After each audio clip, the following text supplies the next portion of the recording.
Ahoy there, my name is Steve Barnes, and I invite you to listen to my TV recap podcast. It's called Sweet Child of Time, 1899, Dark, and Wheel of Time TV recaps. I'm recapping 1899 with Nate of the band Voidmaster. I'm recapping Dark with Lindsay Dunn. She's a film and TV critic.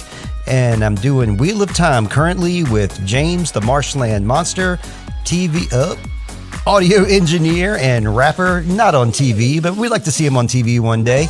Join us at Sweet Child of Time. Listen to our recaps. They're about an hour long each. We have a lot of fun. Join us. Bye. May you always find water and shade. Bye-bye.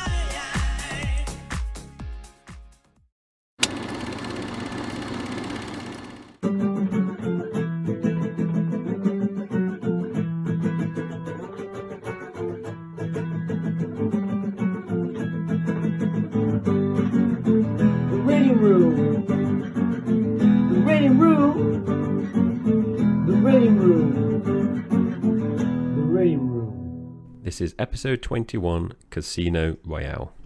Recently promoted to 00 status, James Bond takes on his very first mission. He must face Le Chiffre, a mysterious private banker to the world's terrorists.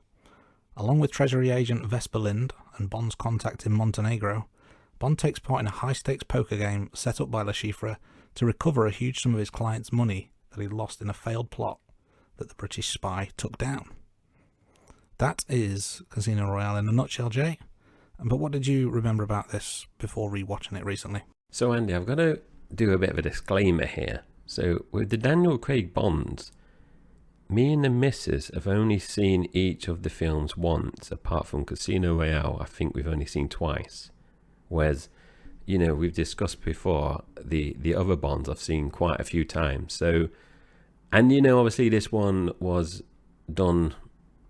it was done in a naughty, so it wasn't too far. So I think my memory's good, but like I said, I've only seen this twice, so that's my disclaimer, Andy, just in case you start picking, I haven't really remembered much. So I remember the obvious things. So it's Daniel Craig's first film.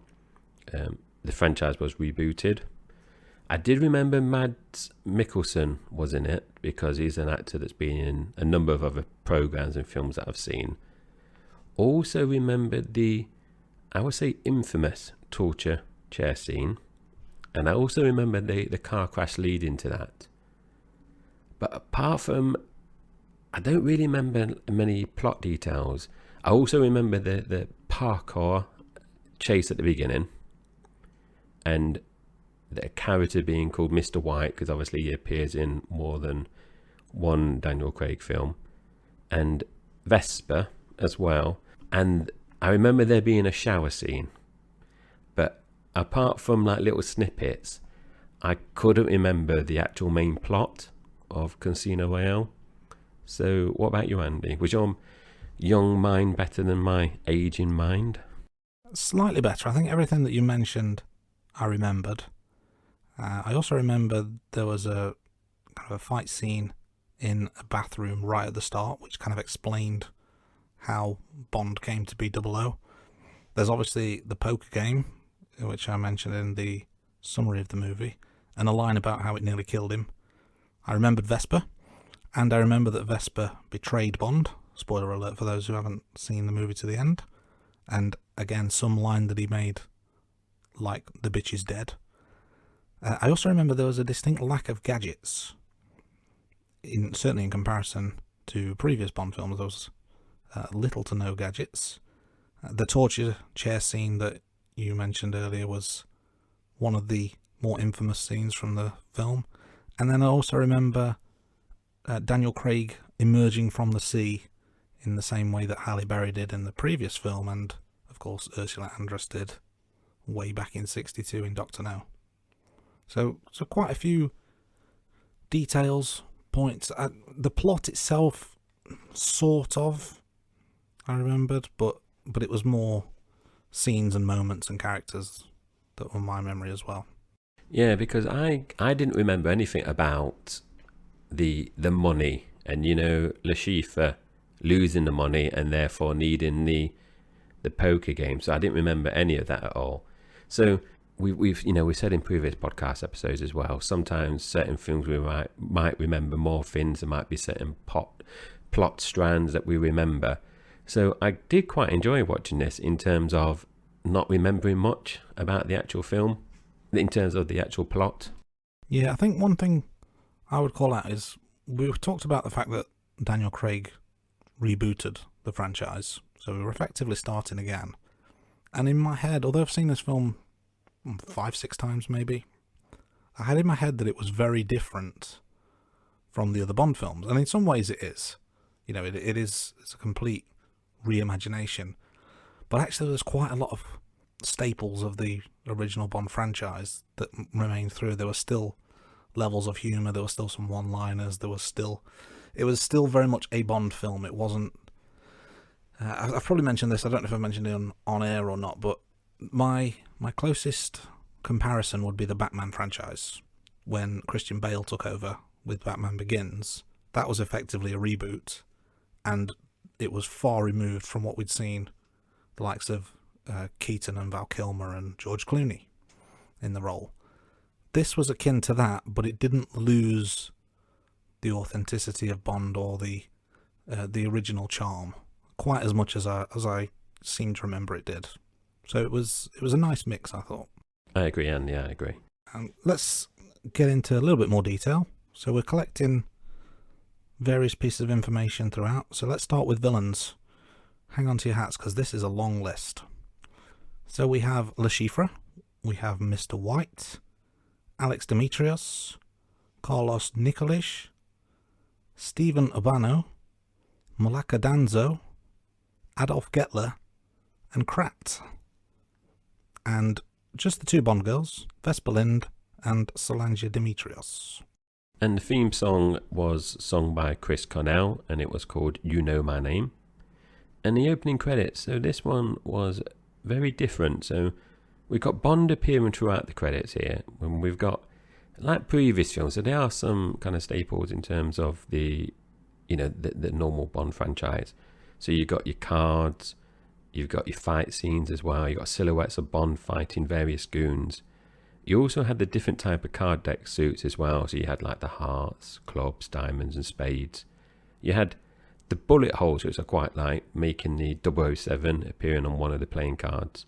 And then you had these targets appear in the opening credits as well, which I think from memory, I think they might have spun to kind of represent like roulette as well. And one thing that was surprising was that there were no sexy naked dancing models in this one. So that's obviously a change to the previous films that we've seen. And I think, Andy, this might be the first time that we've not had dancing sexy ladies since Dr. No. I think Dr. No might be the only one from memory. Do you recall? That seems to be the case, doesn't it? I can't think of an opening credits without them, other than the two, the one we just watched and Dr. No. So far, at least. Yeah, so we've got the original Bond, Dr. No, and then the rebooted one with no dancing models. And the all-important body count, so this is James Bond Kills Only, and 11. And obviously we can see how that ranks later on when we go through the rankings and ratings. Gadgets. I mentioned lack of gadgets. The list is this: a GPS tracker and a defibrillator in the Aston Martin. Let me do that again. A GPS tracker and the defibrillator. Can't say that word. A GPS tracker and the defibrillator in the Aston Martin. And that's it. In terms of Bond introducing himself as James Bond, 2 hours and 14 minutes. Right at the end of the film, in fact, which is quite an interesting time, especially for a debuting Bond. Because I think we've seen in the past, generally early on, so you know who it is we're talking about, but no such thing with Craig. He left it right to the end. We do have the drinking of a martini, but we have no hat wearing or throwing in this film. So Jay, let's move on to the next question. What was your favourite scene? I'm going to cheat here, Andy. So I've picked two scenes, but they're very different. So I've picked the beginning bit, so not the opening credits, the parkour chase scene, I thought was very good. Very, very good, actually. It was, I like the different elements, you know, with the snake, mongoose, and then you get the transition to the actual chase. I thought that was really, really good. And very authentic in terms of it wasn't, as far as I'm aware, I think minimal special effects in terms of that. You could tell it was either, you know, done by a stuntman or Daniel Craig obviously did some bits, so I thought that was really good.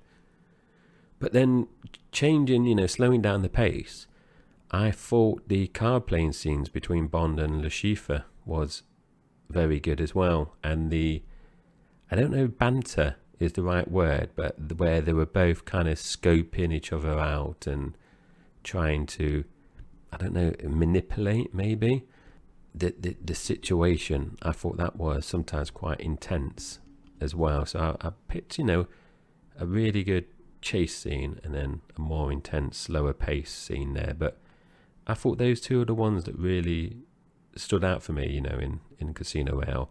What about you, Andy? Did you pick something similar? Did you go for something completely different? So last week when we talked Die Another Day, I think we were both struggling to think of a favourite scene because it felt like they were lacking. I had the opposite problem this time. There were so many to choose from that I really enjoyed. I think the two you mentioned could absolutely be on the list. The tension and the drama of the poker table was fascinating. It was really quite captivating as well. But I went for a fight scene in the stairwell between Bond and Urbano and his henchmen. There were a number of fight scenes that I thought were really good, but this one just stood out as being really quite edge of your seat stuff. It was very gritty, it was very dark, it was very real, and with Vesper being on site witnessing everything that went down and, you know, was in imminent danger at all points, it just added that extra level of drama to it. So that just edged it for me, but probably half a dozen or so scenes that could have easily made top of the pile for me. Next up, how many times did you reach for your phone? So Andy, I was the model student again here, so I was 0 times reaching for my phone. I think, I don't know how many episodes this is in a row now, Andy, but I was very disciplined. And I don't know if it's the same with you, but I feel that I'm more focused when we have a new actor playing Bond. I want to try to really focus and really not so much analyze, but I want to make sure I get really loads of notes done so we can talk about it in a podcast. And I'm really looking in terms of, you know, a new actor's come on board. So I don't know if it's going to be 0 for the remaining Daniel Craig films. I know it's been 0 for the last few episodes at least, maybe all the way through the Pierce Brosnan era. So I'm being well behaved. What about you, Andy? Yeah, I think I've been known to have a cheeky Google here and there to, you know, see who someone is, but this time around I was just so into it I didn't bother with my phone at all. So I watched it intently. Took quite a few notes for me actually, and I know obviously we're going to get into those as we go through the pod, but I was fully on board with this, so no need for the phone in hand. But of course, as always, here on the rating room we have to talk the all-important rating. So Jay, out of 10, what was the number you gave this? So Andy, for me, it was 8 out of 10. I think it was a very strong opening by Daniel Craig. They obviously rebooted the franchise and I think it worked really well. And I liked that it wasn't just all action compared to the Brosnan films. You had the narrative driving the story as well, and it wasn't just purely how the Brosnan films tended to kind of end with a lot of action aspects to it. So for me, I think it's a respectable 8 out of 10, and later on when we talk about the rankings we can see where actually that lands in my table. What about you, Andy? For me, this was a fantastic opening, straight in with a 9 out of 10, and I've been certainly early in the series notoriously stingy with my marks. This just captivated me like no other Bond film has so far. And I was thinking back to when I watched it at the cinema some 16 years ago, I guess it would be now. And I can't remember if I knew beforehand that it was a reboot or whether I found out as I watched it. I can't remember what research I'd done beforehand or whether I just wanted to watch it like without any expectations. And I remember coming out of the cinema being absolutely blown away by what I'd just seen. Like, I'd decided at that point, this was the best Bond film ever. This was amazing. 16 years later, obviously, I've matured slightly. I've put on weight. I've got more grey hair. You know, my thought process is a little bit different. So I did watch this with, you know, more critical eyes. And, you know, as we've done with all of the films so far, I wanted to give it a fair shake to make sure that I wasn't hyping it up. But for me, it was still holds the test of time. So 9 out of 10. It was near perfect. But that's just two people's opinions. We need more opinions. And I think you've got two more people that you want to bring into the conversation here. As every week, let's start with your wife. What did she make of this? Yeah, so the wife, you know, I've said in previous episodes, she's been looking forward to the Brosnan films. And then when we started watching the Brosnan films again, she realised it was actually Daniel Craig films that she enjoyed. So her comment was, it's a 180-degree turn on the Brosnan films. When she told me that, I was thinking, I wish she said 360 degrees, because then I could say that in the podcast, and then I could just like mock her. But no, she said 180-degree turn on the Brosnan films. She said they've gone back and rebooted the franchise. She said the Brosnan films started to feel like more of a spy spoof film, which, you know, you could argue Die Another Day was, and for me, The World Is Not Enough, which I know obviously you score very differently to me. She also said, and this is a reoccurring theme, Andy, for her the fight scenes were still too long. She said they were slightly too long compared to the previous Bond films. However, they were more watchable and more creative in terms of the fight scenes. And then I said to her, because she's not keeping a list of the 21 films we've watched, so she's not keeping, you know, in terms of an actual ranking. So I said to her, where would you rank it roughly though? And she said, oh, definitely top 5 Bond films so far. So she was impressed. I'm trying to think, I think she was on her phone only a few times. You know, she was paying attention. She did say to me as well that Daniel Craig is a favourite Bond as well. So I think she appreciated the scene that you mentioned earlier about Daniel Craig coming out of the water. So I think she appreciated that. So yeah, she really enjoyed it. And I've mentioned it in previous episodes before, Andy. You know, we've done, this is our 21st recording of the main season, and there's been times during the podcast season where I've been rewatching it with the wife, where she's been flagging, and I'm thinking, oh, is she going to dip out? But she, you know, she's been staying there. I mentioned a few times, you know, where she's dropped off, but she has, yeah, she really enjoyed Casino Royale. She did mention something, and maybe I might pick it up when we do the rankings, but she did mention like Sean Connery as well, saying it was kind of like the Sean Connery era, you know, kind of gone back to pre-gadgets and everything like that. So I thought that was, you know, she's paying attention, you know, in terms of watching it. And actually, because she like mentioned like Goldfinger, and, you know, it was like up there with like the earlier Bonds, which surprised me because she likes action films. So she likes like the Fast and Furious. She watches a lot of where you can kind of turn off your brain and just watch a film for like an hour and a half and it's just pure action. She loves those kind of films. So when she said to me the other night, oh, you know, this is like as good as the early Bond films, which I found very surprising, because obviously, like we've mentioned in earlier podcast episodes, the early Sean Connery ones were more spy espionage kind of movies opposed to action films. So before we move on to my other verdict, Andy, is there anything you want to say about your wife verdict this week? So she's not rewatched it with me. She's still on the hook for No Time to Die, but she didn't rewatch it with me this time round. She has watched it with me in the past, some 14, 15 years ago it must be now since we watched it, and she didn't really take to it that much. I made her watch it because she's a fan of the Jason Bourne films, and I thought this was a good comparison, and she just always had in her head that oh, I don't like Bond. Bond's boring and sexist and blah, blah, blah, blah, blah. But she agreed to watch Casino Royale with me many, many years ago, and the jury's out on whether she actually enjoyed it or not. But I'm still working on her. I've still got that commitment that she's going to partake in at least one viewing, this being No Time to Die, but for the time being, she's still out of the game.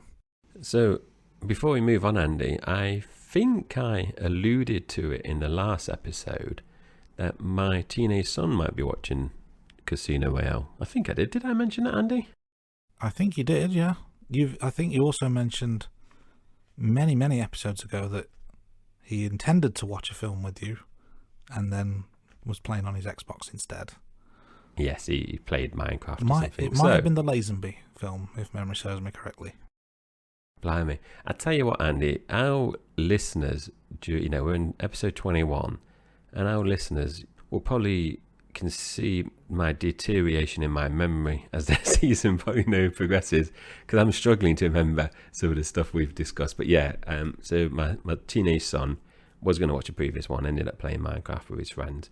Anyway, so as everyone knows, me and Andy watch these films on a weekly basis. So throughout the week, Andy, I've been saying to my teenage son, "You still watching it?" Yeah, Dad, I am watching it. So I've been, checking. On the day that we decided to watch it, he said, "Yes, I'm going to watch it." And then he comes. We watch it as the three of us. I've got a daughter as well, but she's too young, so she didn't watch it. And he has to wear glasses to watch. He has to wear glasses all the time. So he basically started to lay down and took his glasses off. So I, whoa, what are you doing? How are you going to watch the film if you can't see it? He said, "No, Dad, I can see it." So he's 14, and I don't know this is the same with all 14-year-olds, but he favours action films. So like the missus, he loves the Fast and Furious, and it's, like you go to watch Bond with your dad, it's a thing that the missus does with my teenage son. Every time a Fast and Furious film comes out, they go to the cinema and watch it. It's a little thing that they do. So he said the fight scenes were good, especially the parkour at the beginning. And then, he said, some other bits, it was interesting. He watched it all, he sat there munching on a Galaxy bar while watching the film. And then when I said to him at the end, I said to the missus, your wife heard it. And then he said, "What are you doing?" I said, "No, I'd like to get, a bit of feedback." And I mentioned it on the pod with Andy. And he said, "I don't want to do that." I said, "Come on, just give me some lines." So he said, what I just told you. And then he said at the end, best Bond film he's watched. And obviously this is the only Bond film he's watched. So technically he is correct. But it's a typical kind of sarky comment from a teenage boy. But he did say he will watch another Bond film. So that is positive. That does sound good. Welcome to the show, Jay's teenage son. And I like the line. That's a bit of a Bond sense of humour with the one-liner there to say it's the best film he's watched. So he's learning. It's good to hear. Yeah, and like you done with your wife, Andy, previously, I think this is a good entry point for people to come into the franchise that might not necessarily like to watch older films. I agree. I think the Craig era is in many ways standalone. And we'll discuss those points as we move over the next 5 episodes, including this one. But let's dig a little bit deeper, shall we? So some facts and figures. The runtime for this 2 hours 24 minutes, which is long compared to previous Bond films.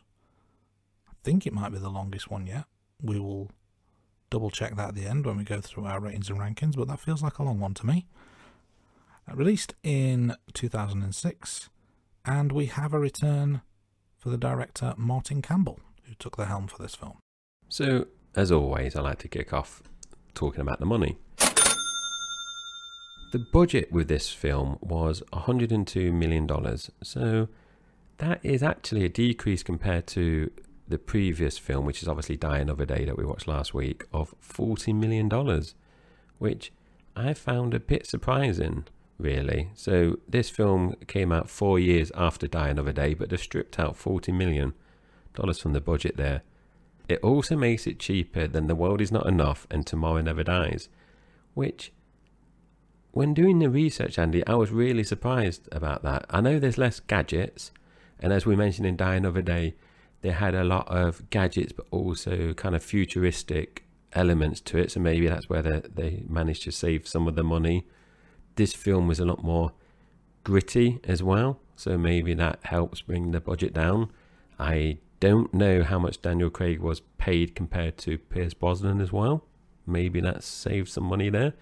So I did think that was interesting. And how did that translate in terms of box office stats? So at the time, it took just shy of $600 million. So that's $595 million worldwide in terms of box office performance. And when you adjust it to today's money, that's roughly $150 million.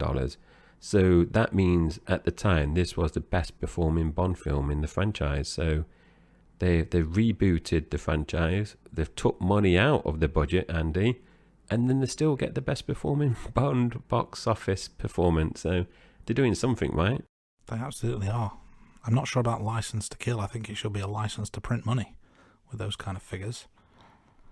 Some more tidbits, and this one I wasn't aware of, but due to copyright issues related to the ownership of Thunderball, the organisation which Mr. White is part of is not actually named Spectre. And I don't know if it actually gets a name at all throughout the film, but there's certainly mention of an organisation that he is part of, but there's no mention of the word or name Spectre. And I wasn't aware that was due to copyright issues, but we have talked about some of the legal wranglings in previous episodes. So obviously the legal stuff has not gone away yet, if it ever does go away. Another point that we can call back to a previous episode, so let's go all the way back to episode 5 for You Only Live Twice, and we mentioned an actress who played Ling. Well, the actress in question was also in Casino Royale playing Madame Wu some 39 years later. So that is recycling of actors taken to an extreme. That is, Andy, correct me if you're wrong, that is a bigger age gap. You've been alive, isn't it, Andy? As at this recording, I'm a lean 37. Even if my face doesn't suggest that age. But no, that is a brilliant bit of casting, that is. Absolutely. And there was a cameo by the director Martin Campbell himself. He played the gasoline truck driver that was killed in the attempted plane bombing throughout the film. So he's put himself quite literally in the firing line there, hasn't he? He did, Andy. And I wonder if you get paid twice. Do you get a directing fee and then an acting cameo fee? Obviously, cameo people, I assume, don't get paid much. I wonder if he did 2 pay packets there. Double the work, double the money. That's how it's got to be, surely. It's got a talent fee and then a production fee. And if not, somebody pay the man twice. He deserves it. They've got enough money to do it, as we've mentioned in the box office stats. So, talking a bit more about the director Martin Campbell. So, it's interesting because he's obviously directed the first Brosnan film and the Daniel Craig film now. So he's broken in 2 new Bond actors. I thought that was quite interesting. Apparently, Campbell has been offered the director job numerous other times as well, but he's declined. So he's only done the 2 Bond films so far in the franchise. Maybe he will come back to do the next Bond actor, Andy. Maybe, who knows? He might get that phone call again. And this one I thought was, I'm going to say interesting, and the wife keeps moaning that we keep using interesting too much, Andy, but I'm going to say this is interesting because I didn't pick this up in watching the film, but I know you did because you made a note about it. So Richard Branson makes an appearance in the airport going through security. Branson's cameo was actually cut out of the in-flight version shown on British Airways. Obviously, Branson is creator of Virgin, so the Virgin Atlantic aircraft also has the logo on the tail fin. They also kind of blanked that out on the British Airways in flight. So I thought that was a bit petty, Andy, if I'm being honest. But, I don't know what the relationship... Obviously, it's competitive between Virgin and British Airways, but it seems a bit petty to cut that out and, doing a bit of... I can't think of the technical term where they kind of blanket. What's the... when it's too graphic and they kind of use the... They're digitalised, have they? Or they just censored it completely? Yeah, so they just... I thought that was a bit petty there. Yeah, petty is the key word. Just to add to that as well, if we think back to Die Another Day, there is a scene where Brosnan is flying to London, and I think he's on a British Airways flight. So what's happened in the 4 years in between films that the Bond production crew have decided to go against British Airways and over to Virgin? You know what it is, Andy? You had the Pierce Brosnan films, which had so many different product placements, advertising. Now we get to Daniel Craig. Obviously, Virgin have shown the money. They've put in more money, I'm betting, in the old product placements, I'm guessing. Could be true, although the budget would suggest otherwise, because they're 40 million down, but there you go. Another random factoid from the film is Le Chiffre. He's got an injured eye, weeps blood. It's never really explained. It's not... Sorry, Andy, sorry to cut in. It's not explained. I've not wrote this down, but I can't remember what Mads Mikkelsen said. Apparently he came up with a backstory, but it obviously wasn't in the film. But in terms of, some actors might use method acting, or, in terms of the character, apparently he came up with some kind of backstory of how Le Chiffre got his injured eye. Wonder what that could have been. I mean, there's mention of the injury. He alludes to it, but never how it came about, what caused it, who caused it. So there's a gap there that needs to be filled. The Rain Room. But let's move on to some goofs and continuity errors. So at Miami Airport, you see numerous CSA planes, which is the Czech Airlines. Czech Airlines offer no direct flights to Miami. However, Prague Airport, where the scene is shot, is full of CSA planes. So I guess that's more of a factual error rather than a continuity error. But for any plane aficionados out there, I'm sure you spotted that one yourselves. Yeah, so I've just got one this week. So if a house collapses into the waters of a Venice canal, after the collapse, the water would be really murky, and therefore on the water the visibility would be pretty much zero. But obviously we have the end scene where there's a bit that takes part underneath the water, and you can tell it's just really, really clear, like if it was filmed in some kind of swimming pool. The bit with Vesper and Bond. We'll cut this bit out potentially, but I've been to Venice and it's a shithole. So there's no way the water is clear. Yeah, and one thing from my side, Jay, before we move on. Bond is being tortured in the seatless wicker chair, and you see on one shot there's the right hand side of Bond's face. There's blood running in a kind of an unbroken line down his face, and then the next shot, you see that the blood has been smudged. But then the next shot after that, the blood is running unbroken again. And it happens a few times throughout. So obviously they've filmed that multiple times, but they've not quite got the blood matching each time. So a slight continuity error there for those with a keen eye. The Rain Room. So let's get into the movie. So we always discuss a bit before kind of like the music that kicks off. So we're starting in Prague, which is in the Czech Republic. And the film opens in black and white. That is not something I remembered, Andy. No, me neither. But I think it does add to the purpose of the opening scene. One point at this stage, there's no gun barrel.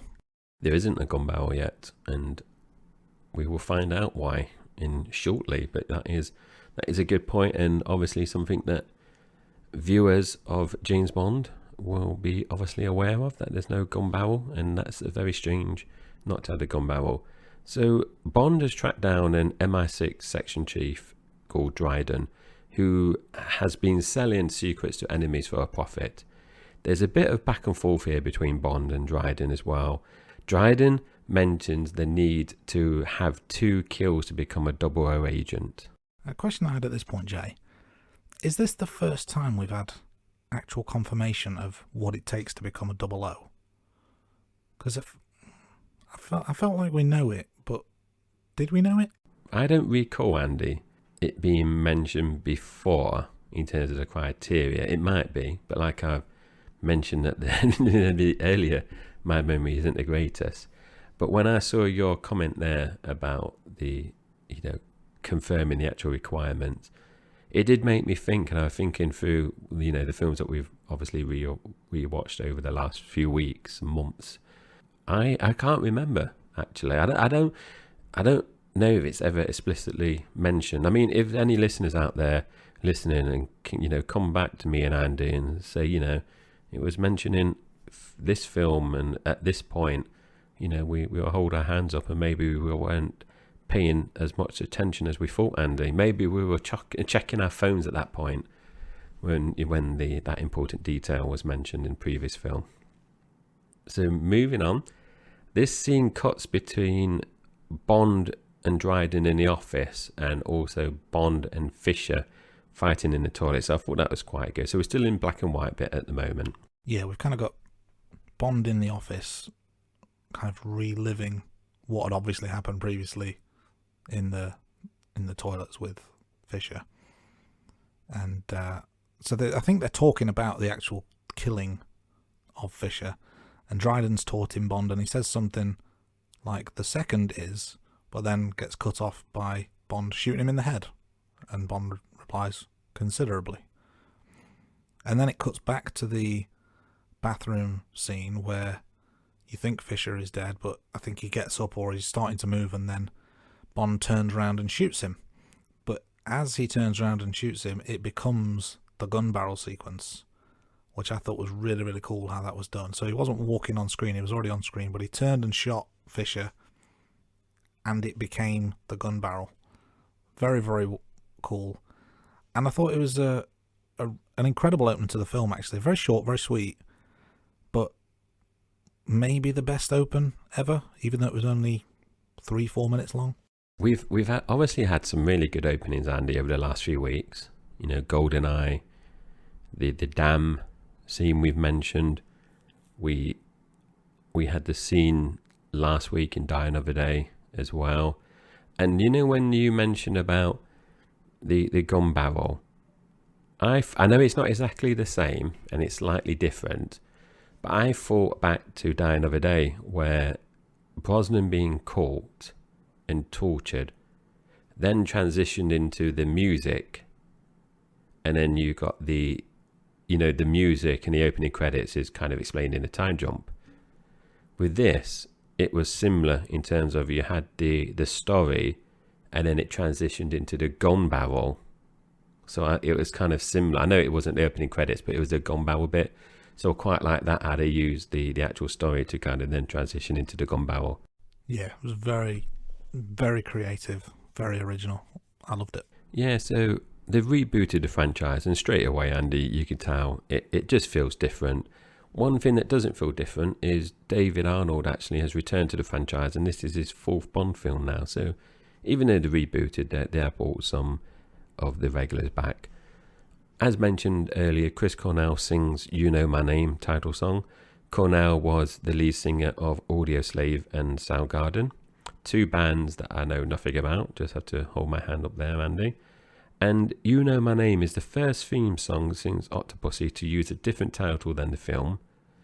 And also, this song doesn't make a reference to the title of the film, and this has only happened 3 other times. I would ask you which 3 other times, Andy, but me and you have the script in front of us. So any listeners out there, if you want to kind of just guess before I mention this now, which other 3 films this has also happened. And it's actually Dr. No, On Her Majesty's Secret Service, and Octopussy. Someone's turning that into a quiz question as we speak. What was also interesting, curious you may say, the title track, You Know My Name, doesn't actually feature on the official soundtrack album. It was released separately as a single. Peaked at number 7 in the UK singles charts and 79 in the US Billboard Hot 100.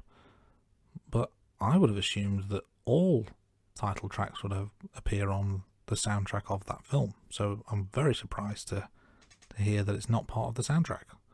And the song is very, very different to previous Bond songs. You know, we talked a bit about the credits earlier. There's heavy use of graphics and fight scenes, card suits, no girls in the credits, but the song is more of a rock song as opposed to the more ballad or pop infused entries we've had of the past. And obviously we're going to talk about the rankings of the theme song later on, so we can see what me and Andy thought of the song later on in the pod. So let's get into the film again now. So we start off in Uganda and we meet a couple of characters for the first time. So we see Stephen Obano, who Andy mentioned earlier, who is the lead of the Lord Resistance Army. We also meet Lashifa for the first time, and he's a private banker to various terrorist groups around the world.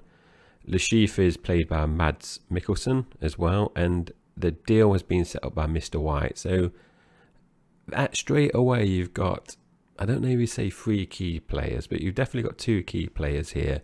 Stephen Obano is obviously a villain, but you're introduced to Mr. White. Well, you don't get much from Mr. White at the moment. He's being teased because obviously he appears in other Daniel Craig films, but Mads Mikkelsen is there. And Mikkelsen has been in a number of different films and TV shows. He's played Dr. Hannibal Lecter in the Hannibal TV series. He's appeared in The Hunt, Doctor Strange, Rogue One, and Fantastic Beasts: The Secrets of Dumbledore. And Andy, I've only seen 3 of those. I've seen the Hannibal TV series, which is very, very good. I've seen Doctor Strange, and I've seen Rogue One. I've not seen Mads Mikkelsen in The Hunt or The Secrets of Dumbledore.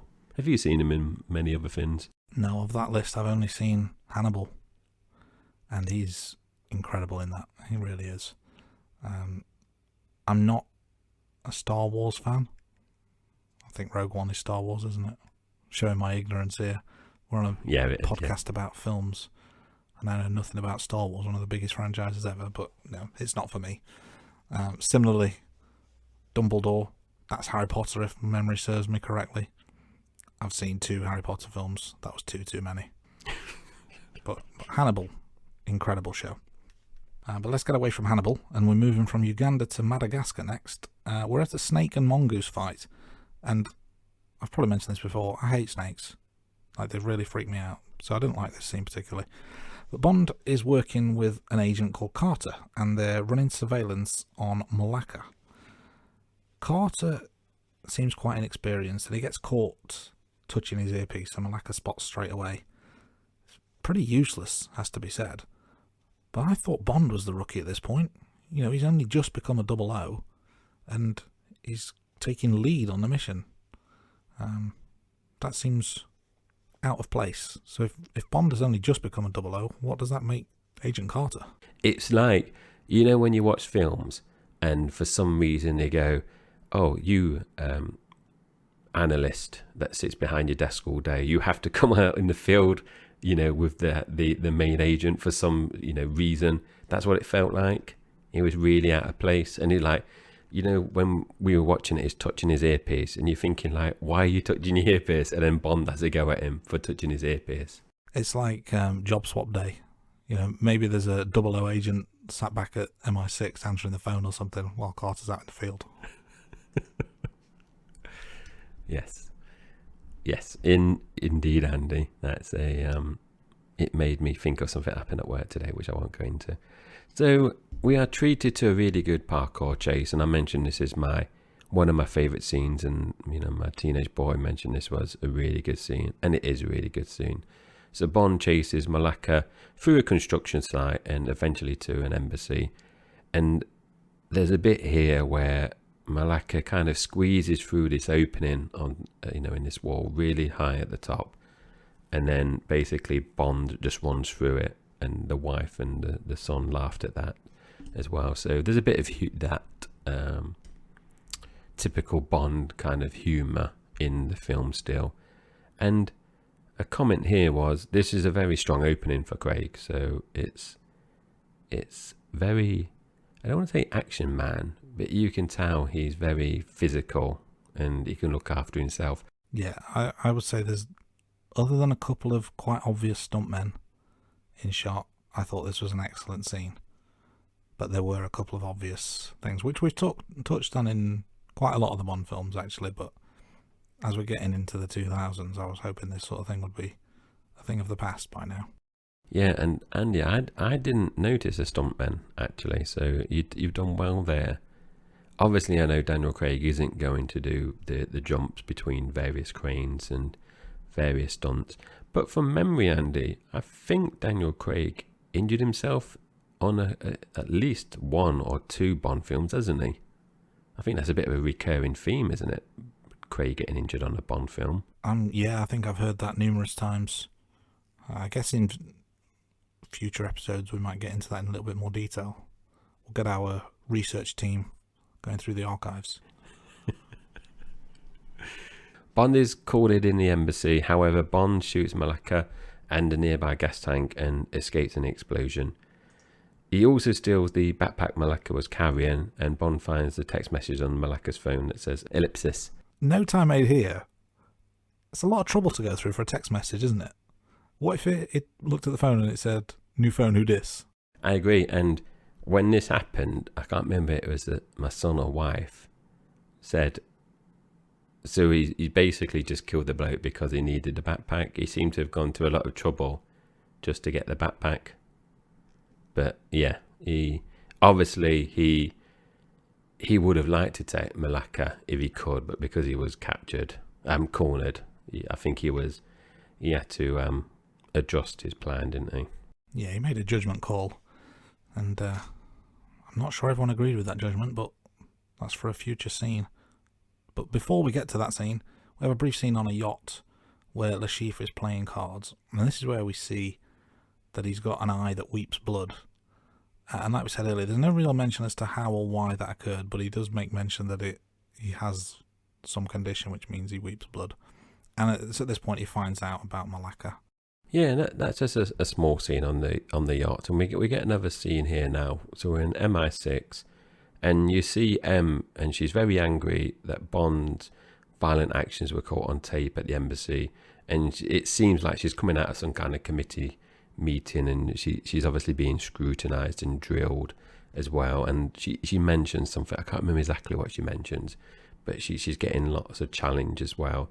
And we then see Bond has broken into M's apartment. You don't know it's M's apartment straight away, you just see him working on some kind of computer, but then obviously it is M's computer, and he uses M's computer to help trace where the text message on Malaka's phone has come from. Yeah, M gets back to her apartment to find Bond there, so she's not happy.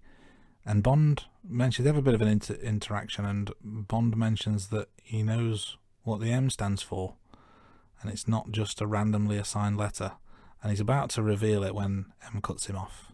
And I can't remember exactly what she said, but it's something along the lines of, if you utter one more word, it'll be the last one you ever say. Or, she's quite adamant that he will not reveal that information to the viewing public. Yeah, I thought that was a bit strange, Andy, because I don't think it's ever been, I know it's been rebooted, but I don't think it's ever been alluded that Bond is very sophisticated at hacking. Maybe this version of Bond, instead of doing Oriental languages at Oxford or Cambridge, he's done a computing degree, maybe.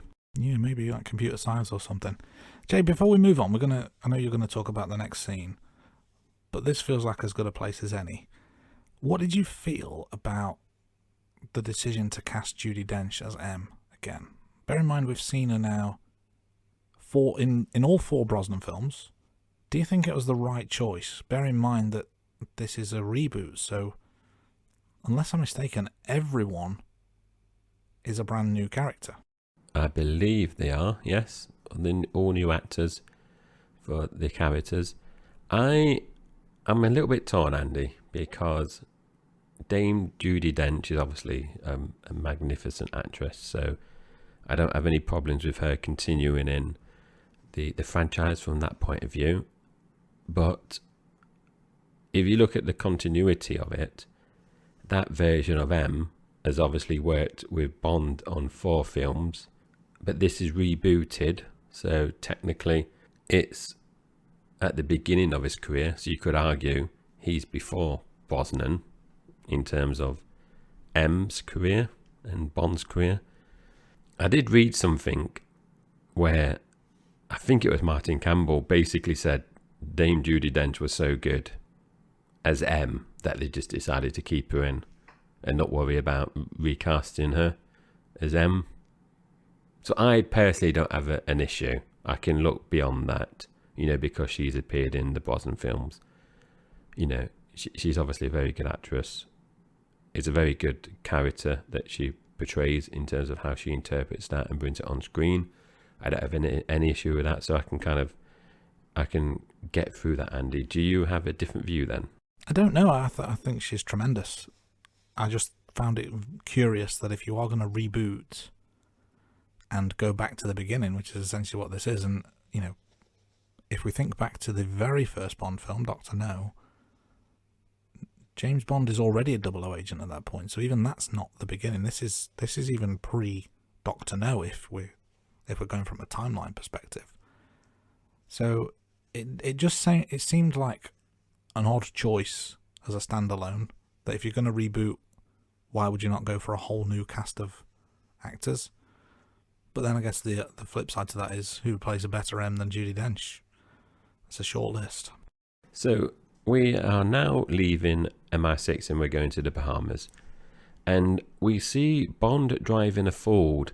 And we debate, when I say we, me and the missus debated whether this is the first time that Bond has driven a Ford. Me and the missus are not big car fans. Andy, I know you're not a big car fan, but you do kind of have a good memory or pick out various cars that Bond has driven. So you might have known the answer to this before you've seen the notes, because we thought, oh, that must be the first time Bond has driven a Ford, but it isn't actually. When we've done some research, we can see that Bond has driven 2 Fords before: a Ford Mustang in Diamonds Are Forever, which is Tiffany Case's car, and a Ford Fairlane in Die Another Day, which was Raoul's fast car, where he says, "Can I borrow a car?" And he said, "Oh, I've got a fast car for you." So Andy, did you know that before seeing the notes or not? No, I wouldn't have guessed that. I just thought that a Ford Mondeo is a bit of a come down from what we'd seen in the previous film, because I remember the Aston Martin Vanquish. To go from that to a Ford Mondeo is, it's a bit of a, but it's like it's going from your finest steak to your cheapest burger, isn't it? No offense to any Ford drivers out there, my wife included. I thought it was strange, Andy, and obviously we see later on he does drive an Aston Martin, but yeah, when that came on, I did think, well, he's had Aston Martins. I think, was the invisible car BMW? No, that was the Aston Martin Vanquish. I think they even dubbed it the Vanish as a play on words. And Brosnan's driven BMW, so I thought, yeah, maybe that seems a step down, but obviously, like I mentioned, we see him driving an Aston Martin later on. Also, carrying on, Bond is mistaken for a car valet as well, and he deliberately crashes the car into a metal fence, and that sets off all the car alarms in a car park. This has caused a distraction for the security, and then Bond infiltrates the security room and reviews the security camera recordings. I really like this scene. I thought it was funny. The way, it was just the way he did it as well, that you thought, oh no, he's going to park his car for him, and then he lines it up ready to reverse, and then he just reverses at such ridiculous speed and then throws the keys over his shoulders after. It's just, yeah, really funny. Do you think he intentionally did that? As in, I don't mean deliberately crashed, but you know, when he drops his car off, he's doing his shoelace up. So do you think he was pretending to do his shoelace up so he could wait for a car to appear to do that? Or do you think it was just being opportunistic that a car appeared, some people came out that are being a bit arsey, and they think, oh, I do that and I can use that as a distraction? I thought it was just a happy accident, because I don't know, because it's never really explained, but I just got the feeling that he just happened to be tying his shoelace. But either way, it worked out quite nicely. But the way the way the scene unfolded, I just thought was really, really funny. And I made a note that there's actually a lot more humour in this film than I remembered. Like, there's this scene, there's the one you mentioned earlier around him just busting through the wall when he's chasing Malacca. Yeah, some good stuff. Continuing on, Bond ends up finding Alex Dimitrios, who's a middleman. He's working for Le Chiffre, and he was hired to find someone who could carry out a task for Le Chiffre. Bond meets him and plays poker with him, and he even wins his Aston Martin DB5 in the process, because I think he goes all in. And the dealer won't allow him to write a check or something. Well, he wants to up the stakes. He says, no, you've got to play what's on the table. And he says, well, my car keys are on the table. So he puts them in, and Bond wins the car. And then we see M in bed, asleep. She's not alone. So I'm guessing she's married. Never confirmed, but that's the assumption. She gets a call, and it's MI6 to tell her that someone is logging in to the MI6 system using her credentials. So she gets the computer out to investigate further. Yeah, and then there's a funny bit here where Bond is flirting with Solange, and she drives around. He drives around the mini roundabout at the hotel, and then he's like, "Oh, I'm here," because she says, like, "Is your place far?" And he says it's very close. And I thought that was quite funny, and kind of backs up what Andy said earlier about, there's a few funny bits in this film, already, which is keeping in tradition with the Bond franchise, but considering this is being rebooted and darker, like you mentioned, Andy, there's still some funny elements in there. And Bond seduces her, and she says something like, "You like married men."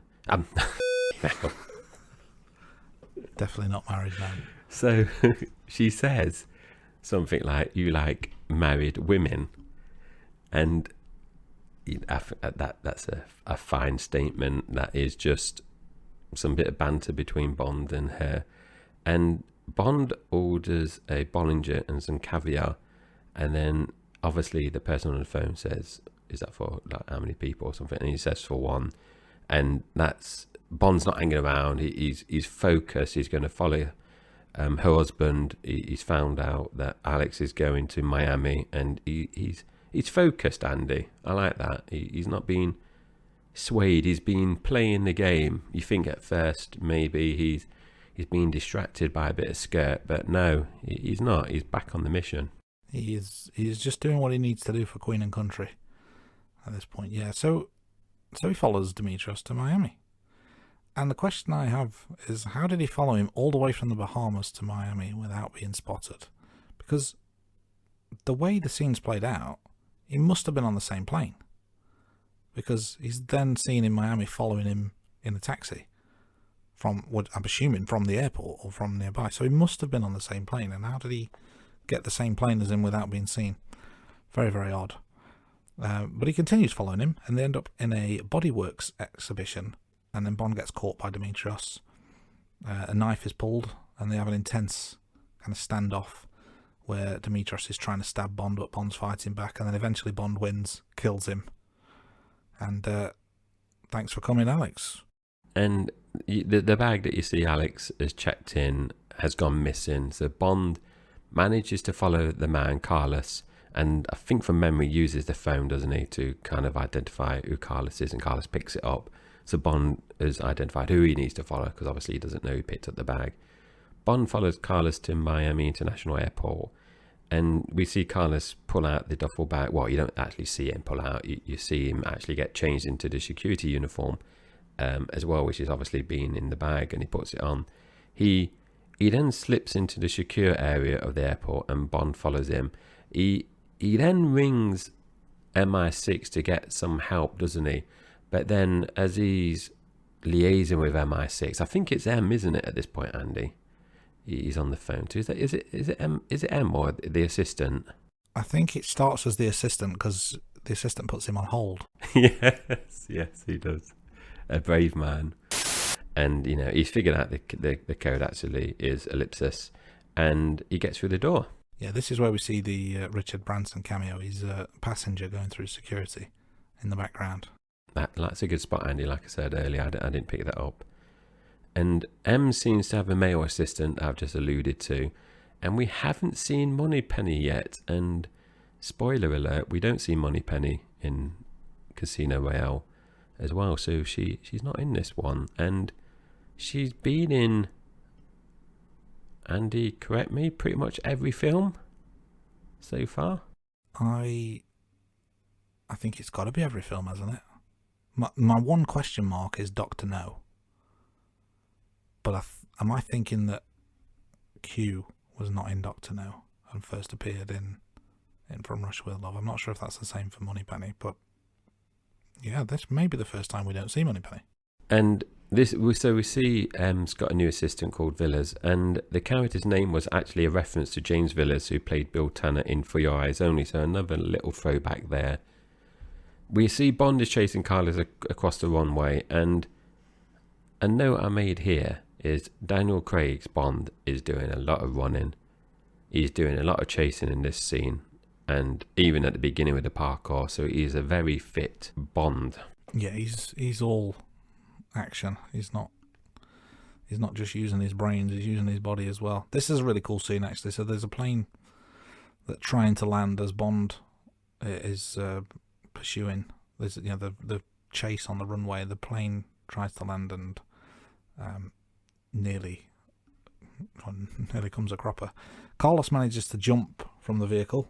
Bond eventually manages to stop the vehicle that's carrying the bomb before it hits this new airplane that they're unveiling. So this is the kind of the plot that Carlos is trying to set the bomb off to get rid of this new airplane.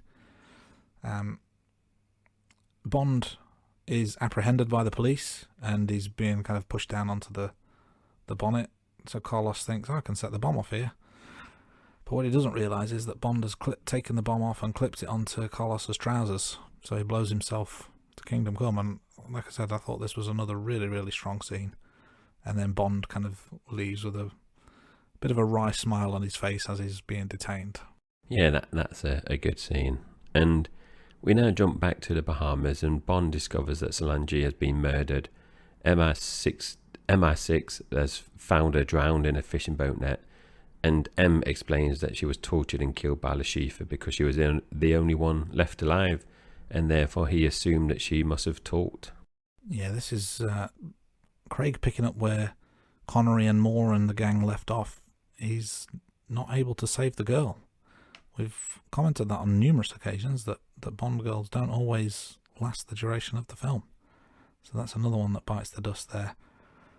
Lashifa's plan was to short sell hundreds of millions of dollars in Skyfleet stock by destroying the prototype airplane in the previous scene, which would then cause the stock to fall, send them into bankruptcy. We find out at this point Lashifa's lost over $100 million as a result of Bond foiling his plot. So Lashifa won't be a happy bunny there. So M also implants a homing device in Bond's left off forearm so she can track him anywhere. And M tells Bond about the poker match, and she mentioned that Bond is the best player in the agency, so he's been sent to play against Lashifa. So I don't know if she's reluctant, but she does make the point, doesn't she, Andy, to say you're the best poker player we've got. So we're moving on to the train now, and Bond meets Vesper for the first time, and Vesper is played by Eva Green. Eva Green actually received the BAFTA Raising Star Award for playing Vesper in Casino Royale. Yeah, she's been in numerous roles throughout her career, including Kingdom of Heaven, 300, Rise of an Empire, Sin City, A Dame to Kill For, and Penny Dreadful. So quite the CV she's got already. Bond and Vesper kind of sizing each other up, they're making assessments of each other, and it's something of an awkward interaction between the two, it has to be said. They're throwing a few barbs each other's way, and you get the sense that there may be some underlying tension there and distrust, but once they finish talking, Vesper leaves her seat, goes wherever she's going, and Bond has a look on his face that suggests he's actually quite taken with her. He seems to quite like her secretly, or at least that's the impression I got from the looks he was throwing out. I think Bond likes a strong female, doesn't he? Based on past experiences, even though this is a reboot, I think that's a a trait that you can see with other Bond girls, or the ones that he seems to be more taken with. Yeah, I'd say that's a fair assessment.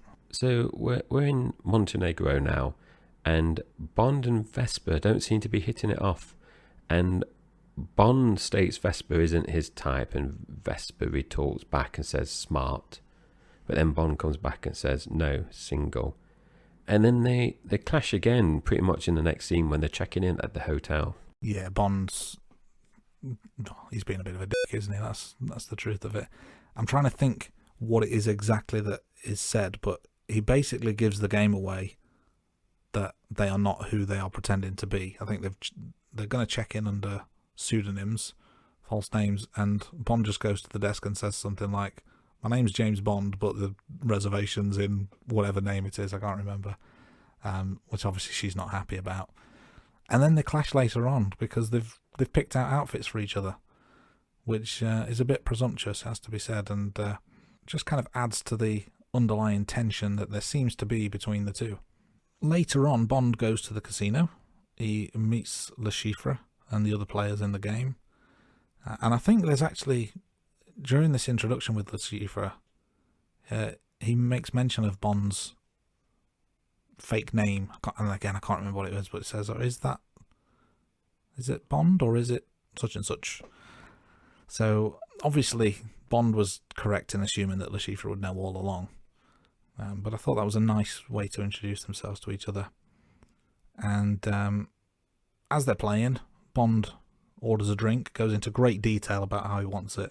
And there's quite a funny bit where some of the other players decide, oh yeah, I like the sound of that, and they order the same. Yeah, and we just want to do a bit of a shout out here. So that is a funny bit where Andy says Bond orders a drink, goes into loads of detail. I can't remember the actual recipe, Andy, and the ingredients that he says, but I want to give out a shout out to Spockadal, and they pointed out from the James Bond subreddit that there's some lesser known continuity errors in the James Bond franchise. So there's a thread on the James Bond subreddit that Spockadal has set up, and they've pointed out that the Keener Lilith that Bond actually just mentioned actually hasn't been in production since 1986. So what they are talking about on the subreddit is that the writers are basically taking the ingredients from the book directly, which obviously was done before 1986. Whether the actual writers knew that the Keener Lilith was no longer actually in production, who knows? But I just wanted to give a bit of a shout out there. There's a break, and the host states something like they've been playing for 4 hours, which just seems ridiculously long for someone who doesn't play poker. I don't play poker, Andy, but 4 hours seems like it's a very long time. And from memory, I don't think any players have been eliminated at this stage. I'm trying to think back when you see the angle of the table. I think they had all the players there. Feel free to correct me. I've not seen match of the day from that game, so I'm not sure of the results. But I think you're right. I think at this point everyone's still in play, aren't they? Yes. And Le Chiffre goes back to his room and he gets attacked by Urbano and one of his henchmen. They obviously want the money back that Le Chiffre has lost during the failed plot with the airplane, and they threaten to cut off Falanca's arm, but he doesn't make any kind of noise or tries to stop him, does he? So that's that for that point. Yeah, it's very telling that he doesn't try and stop them. Meanwhile, while this is going on, Bond and Vesper are outside the room, because I think Bond knows something's up, so he's going to see what's what. And Urbano and his henchmen walk out of the room. Bond and Vesper, are they pretending to kiss, or they're kissing in the doorway? So it seems like they're just a couple in love. But one of the henchmen notices Bond's earpiece and starts shooting, and then a fight emerges. It takes him down the stairwell. Henchman gets thrown off the top of the stairwell down to his death. Vesper is caught in the crossfire here. She's kind of in the way, and she tries to escape through at least one fire door, maybe more. And they're locked, which is against all kinds of health and safety code, it has to be said. I don't know what the rules are like in Montenegrin hotels, but Can't keep your fire exits locked. I thought this was quite a graphic, quite a gritty fight scene, very violent. And there's quite a few now that have been like this, where the quality and level of fight scenes have just been taken up quite significantly from what we've seen previously. I thought this was a tremendous scene. Yeah, and obviously this is the one that you mentioned at the beginning of the pod, Andy, didn't you? Saying it was your favourite scene. So the bit, Andy, I didn't write this down, and I can't remember the exact wording, but I did like it, that basically Bond told Vesper to go and get Mathis, wasn't it? And then he basically was just dumping the bodies in like some kind of on the stair cupboard, wasn't he? Yeah. Just, I quite like that. Nothing fancy about that. It's just stick the bodies in a cupboard and get someone else to deal with it. So Bond cleans himself up and then goes back to play Le Chiffre. And Le Chiffre is obviously being very perceptive here because he notices that Bond has changed his shirt. For me, it was a white shirt. It would just look like a white shirt that he had been playing before. We shortly see Bond and Vesper in the shower together. And they're both fully clothed, and Vesper is having trouble dealing with the guilt of helping Bond kill Urbano in the stairwell. Yeah, she's clearly upset, clearly in shock. Bond, I would say, is a real gentleman here. He's really comforting, puts his arms around her, wants to make sure she's okay. There's one bit that's a bit weird, though, and that's why he thought sucking her fingers was a good idea. I think, does she make some mention about how she feels like she's got blood on her hands? So his natural response is to suck the blood away from her fingers. Bit odd. That is very odd, Andy. I thought the same as well then. And Andy, and let me check, I don't think we wrote this down. Do you know that scene was filmed in one take? I did not know that. I suppose it'd be really awkward to kind of, if you have to do it in multiple takes, like wait for the clothes to dry or have like multiple outfits on standby. Yeah, but no, very, very powerful and emotive scene, I thought. I agree, Andy. And so my note here, Andy, is after that, there's more card playing. And I think this must be either the longest or the most casino card playing scenes that we've had in a Bond film so far. I know it's that the plot involves a poker game, so by definition you would expect to see a lot of poker being played. But when I'm watching this, I'm thinking, like, obviously Bond, you've seen him play in lots of different card games, even in Dr. No, where he meets Sylvia Trench for the first time, he's playing a card game. So it's throughout the whole franchise, but this film, it just seemed to be a lot of card playing. I don't know if it involves the most minutes on screen of card playing. I'm not too sure, but it's just a note that I just made there. I think it's got to be, hasn't it, by far? Because, like you said, it's integral to the plot, whereas in previous films, they're kind of throwaway scenes, and it's just another way for Bond to show how smart he is compared to the others. Whereas this is a jewel of the mind, almost, isn't it? It is, Andy, and that's a good observation there, because it links into my next point, where Bond loses to Le Chiffre after misreading Le Chiffre's tell. So Bond loses around $40 million, so not a good day at the office for Bond. Bond is unhappy and angry, and he clashes with Vesper. So usually you see Bond winning card games, don't you? He goes against like a villain or a secondary villain, and always kind of get the upper hand, or maybe a Bond girl. So this, I didn't remember this at all, and it surprised me when he lost. I thought it was a bit obvious that he clocked Le Chiffre's tell straight away, but him losing all his money and getting knocked out of the game surprised me. I totally forgot about that. Yeah, I must admit, I didn't remember the part where he actually loses.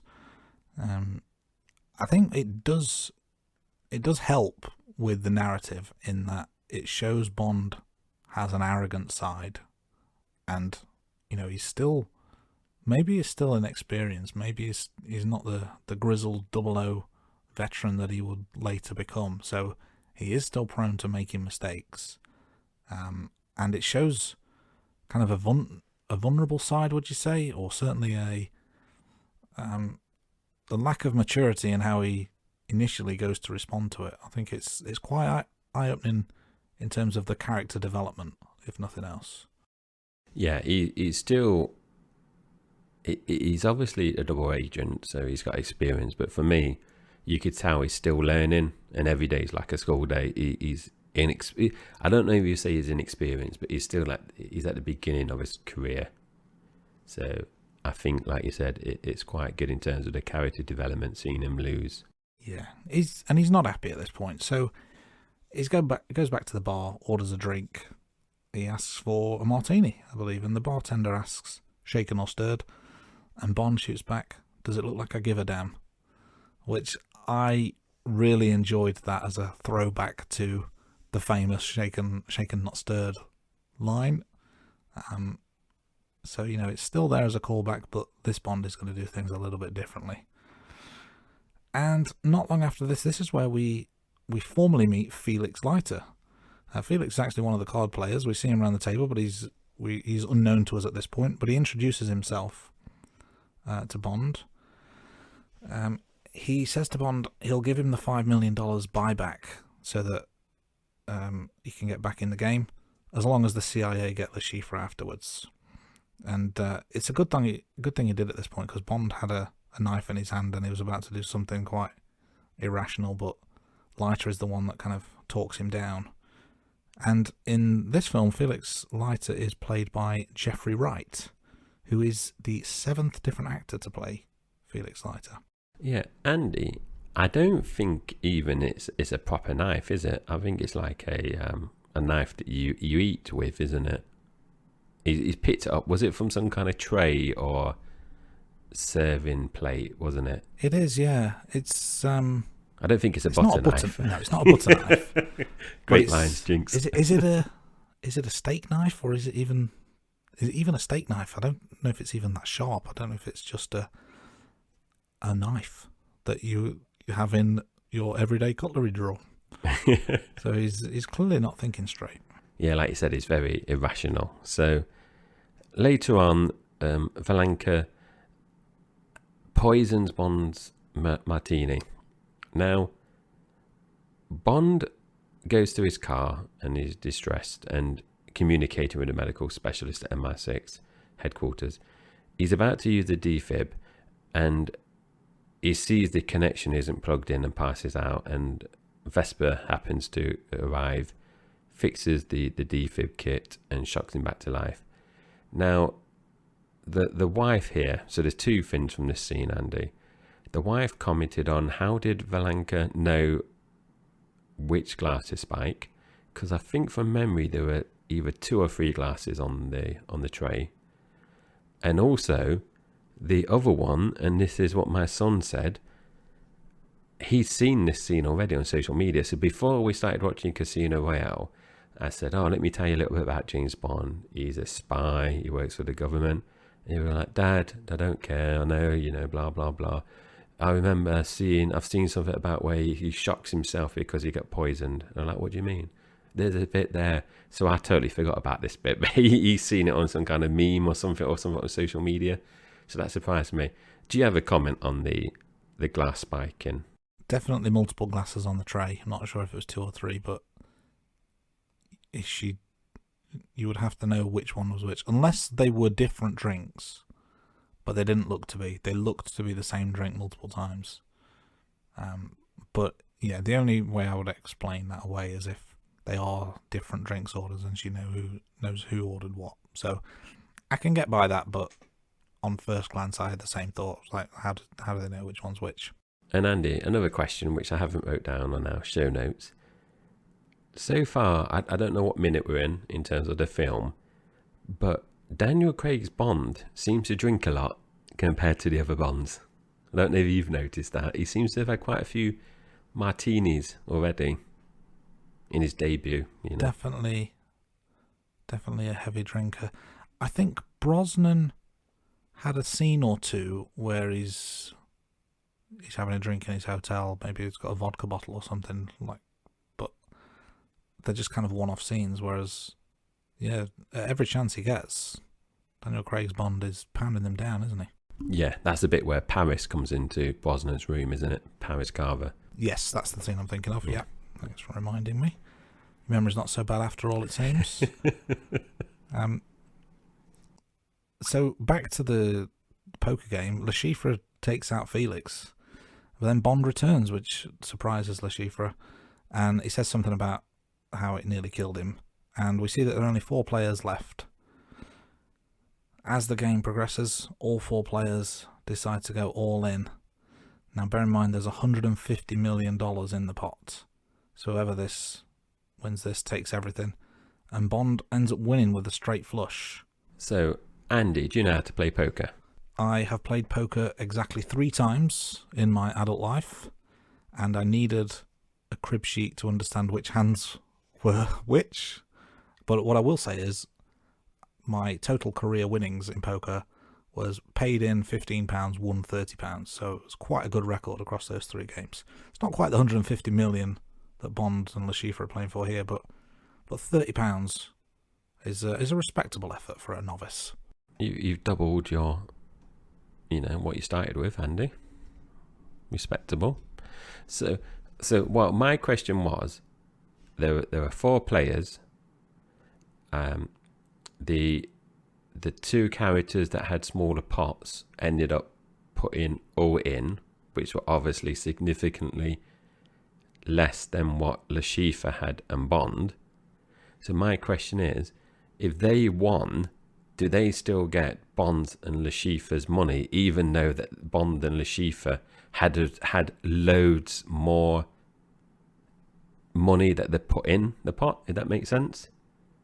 Because if you put in £10 and I put in 1 million later on in that round, it doesn't seem fair that you could win everything if your stake was only £10. If that makes sense? That does make sense, yeah. I guess, and I don't know the answer. I don't know the rules well enough. But I guess my counter to that would be, in that scenario, I pay in £10, you pay in $1 million.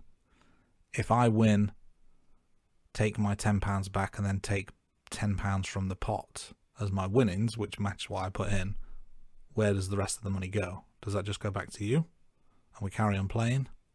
Or is that your own fault because you put in that much? Yeah, I think it's the latter. And if there's any listeners out there that are big poker players, or just someone that has a better understanding than what me and Andy does, feel free to contact us on our social medias and let us know. But as Andy says, Bond ends up winning with a straight flush. Bond and Vesper have this kind of candle-lit dinner to celebrate, and Bond says he will name the drink a Vesper. And then Vesper gets a message, and she goes out, and she ends up getting kidnapped, and Bond gives chase. Bond nearly runs over Vesper as she's laying on the ground, and she's bound as well, and the car ends up rolling as well. And the wife commented here to say that there was a lack of airbags in Bond's car. That is a good point around the airbags. I think I know the reason why, but it doesn't necessarily explain it. And it's probably to do with cameras being inside the car means you can't have the airbag switched on. And I don't know whether I've read that somewhere in, like, if you put it in your original notes and took it out, or whether it's from my recent watching of the Grand Tour, where James May goes careering into a wall and breaks one of his ribs and stuff. The airbag doesn't deploy, and it's because of the cameras that are in the car. It could be that. But another question I had is, how far over the drink drive limit do you think Bond was at this point? It must have been a lot, but you see in a lot of films, don't you, Andy? People drinking and then they say, "Oh yeah, I'm going now," and then they just jump in the car and drive. I think you notice it more in American films. Yeah, they do seem to have more of a lax attitude to that sort of thing, but kids don't drink and drive. And if you're kids, don't be driving at all.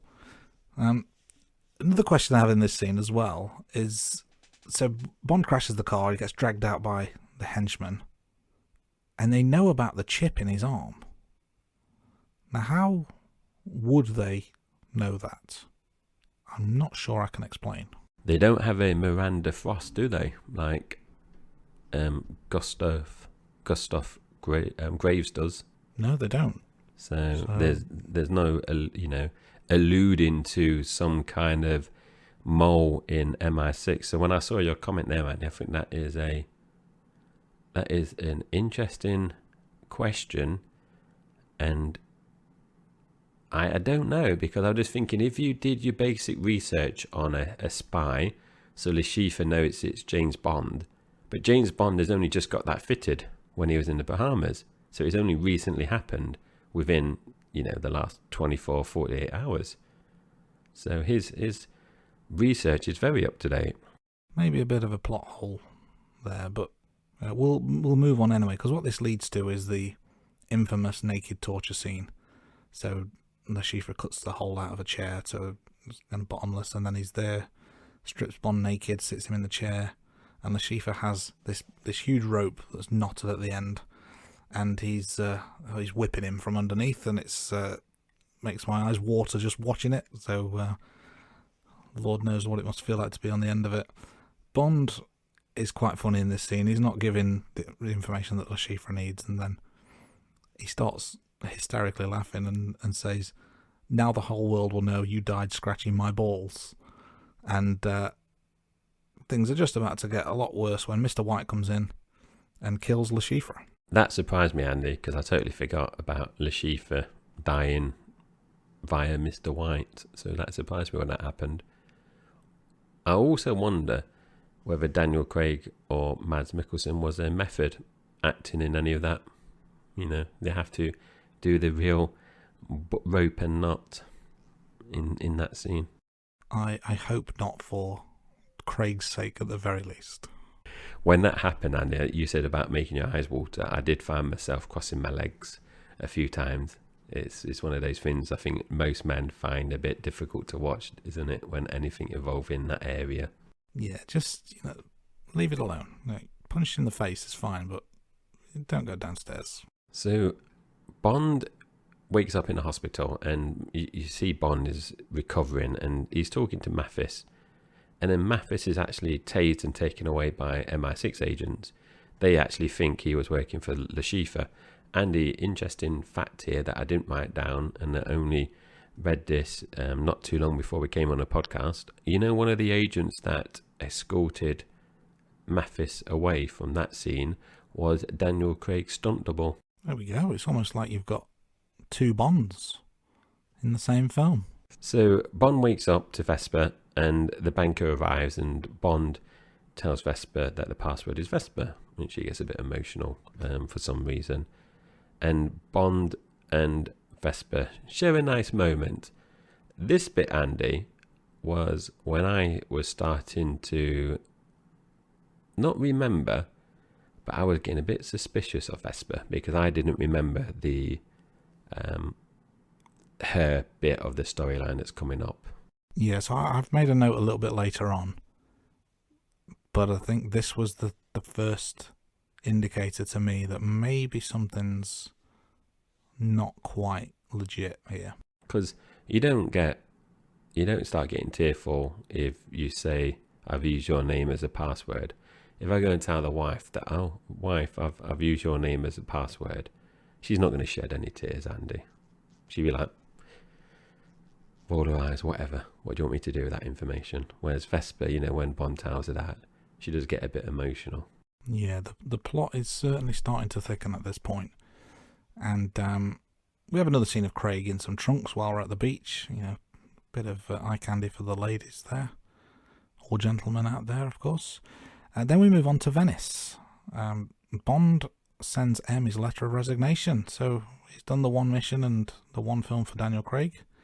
And he's done. So thanks for coming, Daniel. You had a good stint as 007 there. But of course, the film's not quite over yet. Vesper notices a man with an eye patch watching her and Bond. And, Bond and Vesper at this point, they're all loved up. That early attention and mistrust is completely gone. It's a full-on love affair at this point. But there are the telltale signs. There's just one or two things happening now that made me think, hang on a minute, Vesper's not quite who she seems to be. M phones Bond and tells him that the Treasury are getting a bit nervous and want to know where the money, when the money's going to be returned.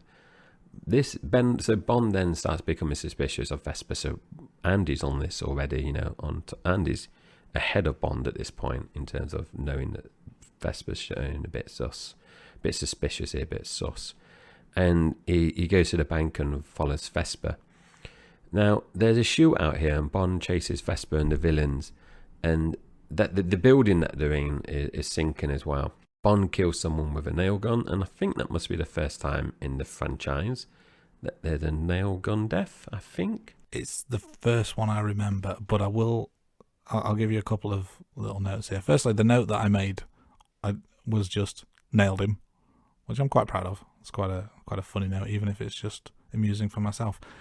But it's when I saw that in your notes that this must be the first time for the franchise, my initial thought was, well, no, because Jaws got a nail gun in the head. But then I remember that wasn't Jaws. That was the actor Richard Keel in the film Happy Gilmore has got a nail in his head. So I completely... it must have been late when I read the notes, but I thought, no, Jaws. But no, it wasn't Jaws. It was in Happy Gilmore. Completely different film.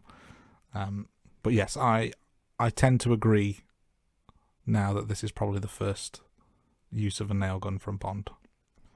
We then move on a bit further. Vesper is in a lift in this building, and the lift goes underwater.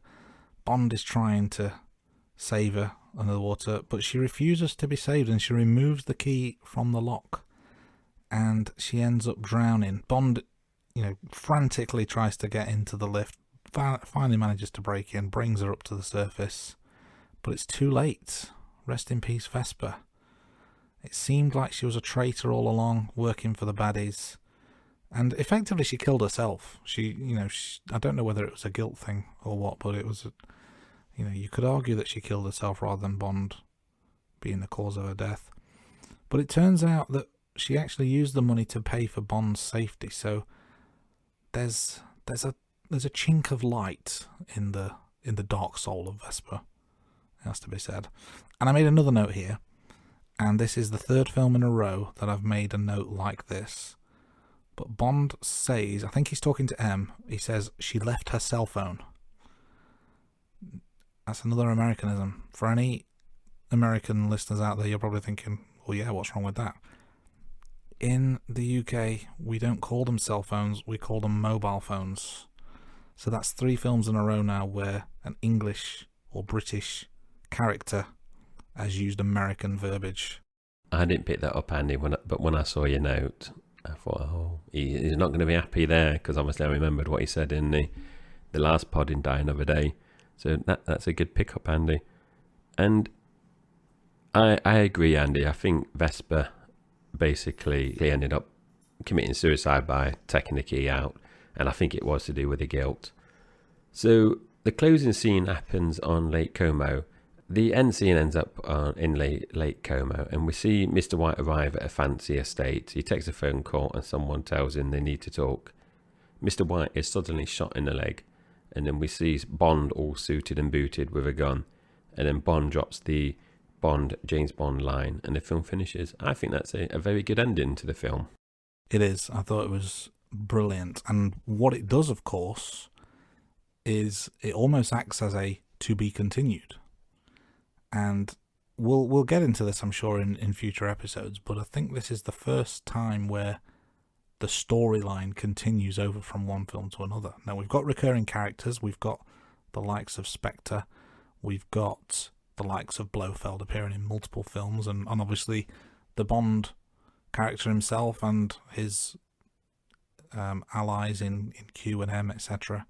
And we have certain things that are continued over, but not the actual plot. You can watch all the Bond films as a standalone, whereas this one is very much saying there's more to come in this story. So I thought it was a very, very clever ending. The Rain Room. Let's move on to some other things that we like to do as regular segments. Let's start with some one-liners and quotes. So we mentioned this briefly earlier. So this is when Bond returns to the poker table after his near-death experience. And he says to Le Chiffre, "I'm sorry, that last hand nearly killed me." And we've got another Bond to Le Chiffre quote here. So Bond is tied to a wooden chair and he's being tortured. And he says to Le Chiffre, I've got a little itch down there, would you mind? The one-liners are still present in Craig's version. Again, something we alluded to earlier in the pod. So Bond says to the bartender, this is at the poker table again, and there's some of the poker players involved. Bond says, dry martini. Oui, monsieur.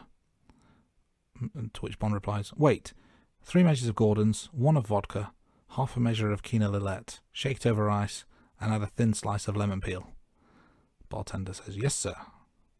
And one of the players, Tamelli, says, you know, I'll have one of those.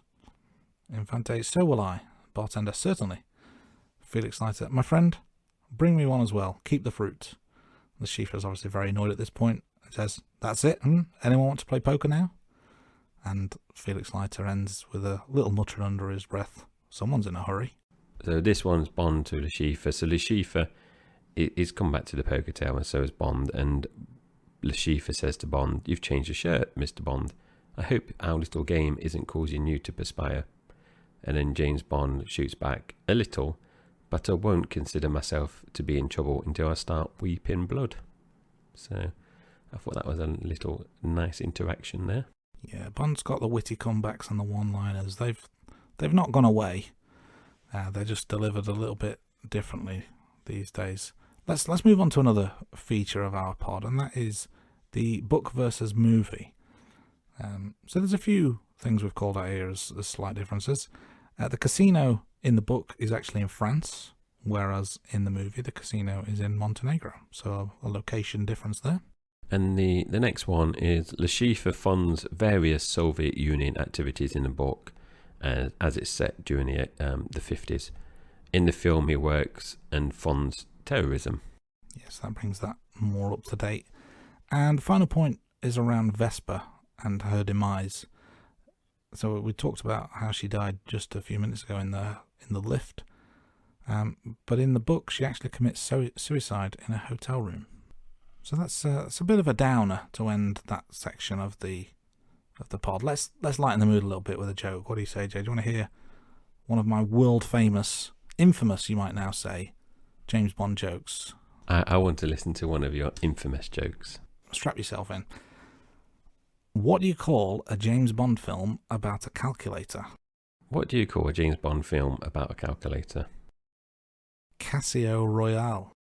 I like that, Andy. You've made it topical again, Andy, in terms of linking it to the film. It's amazing how that happens. It just comes to me. The foresight you have, Andy, to do that. And we've got to be careful, Andy, because your jokes can't be too funny, because we don't want you being offered another job on a different podcast, Andy, and you to leave us on the rating room, because you are our resident comedian. I will be leaving the podcast one day, but it will be to take up the role of James Bond, because as you know, as I proved earlier, I've got better foresight than Bond, because I spotted Vesper a mile away and he's still loved up. And now I've got the one-liners written for me by my crack team of comedy writers that we have in the background. We've got a whole team of staff in research, comedy. It's quite the production here, but ultimately it's leading me on to that eventual call that Broccoli will give to me. Say, we're ready for a new 007. You're the man for the job. Indeed, Andy. Fingers crossed. But we've had our fun now in terms of the James Bond jokes, so let's get a bit serious now and talk about the quiz. Are you ready? Let's start the quiz.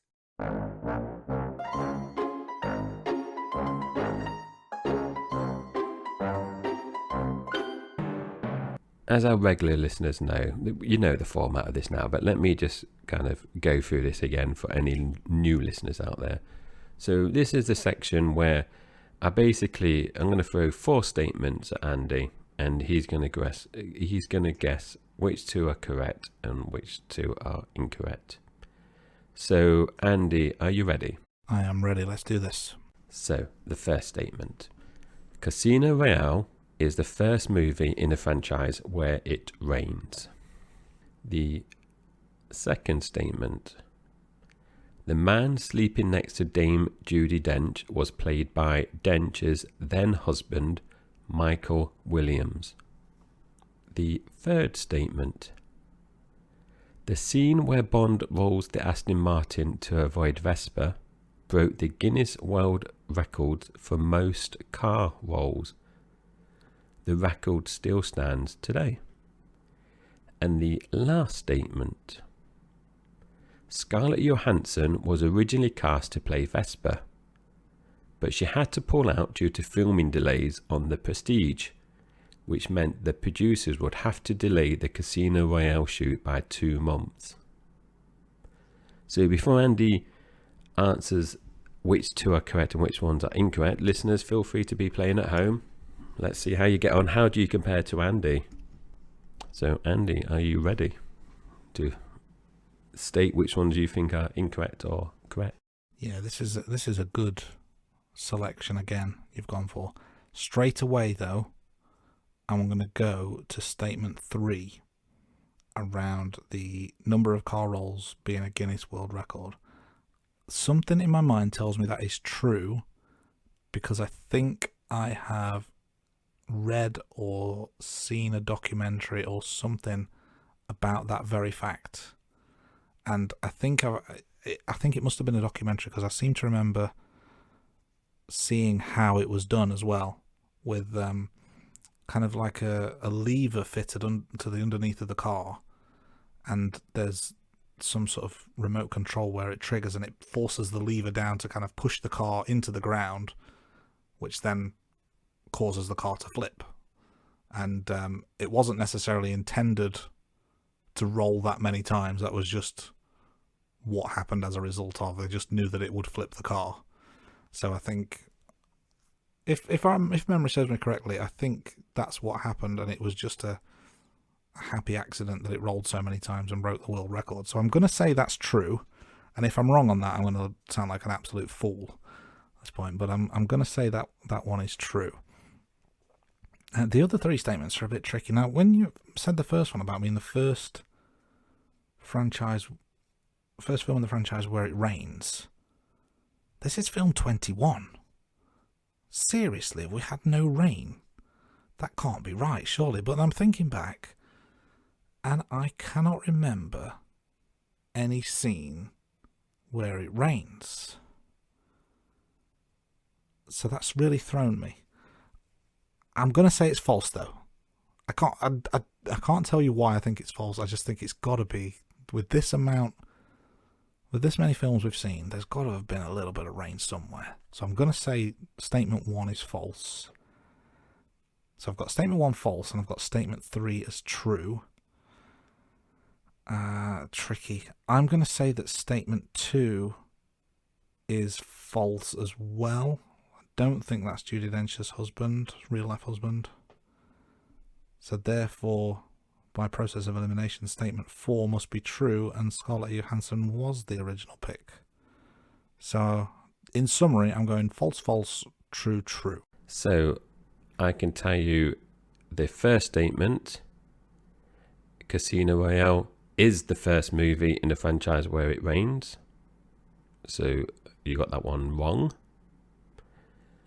The second statement about the man sleeping next to Dame Judi Dench is a false statement, so therefore you got that one right. So far 50-50. The scene where the Aston Martin rolls, setting a Guinness World Record, is correct, and you got that right. And I think I recall it rolled 7 times, Andy, and that is still a record. They called it some kind of cannon is the technical term. And that means the last statement about Scarlett Johansson is wrong, and you said that was right. So 50%. And on that note, Andy, you can feel free to say anything. I'm just going to let the dog out.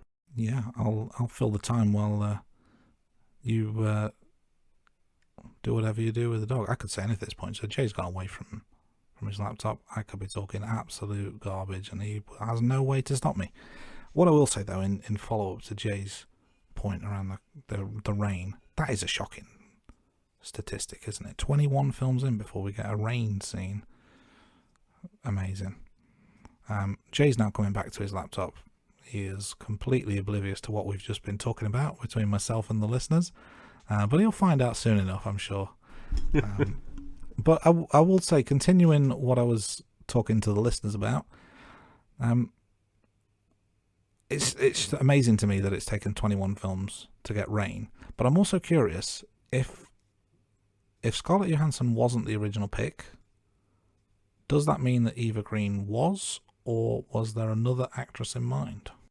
There were other actresses linked to the part. I don't believe anyone was offered, but there was other famous people that auditioned for the role.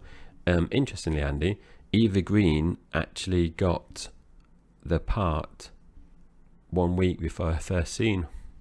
So it was a late role that she was successful in getting. So yeah, it was a week before she actually filmed her first scene, apparently.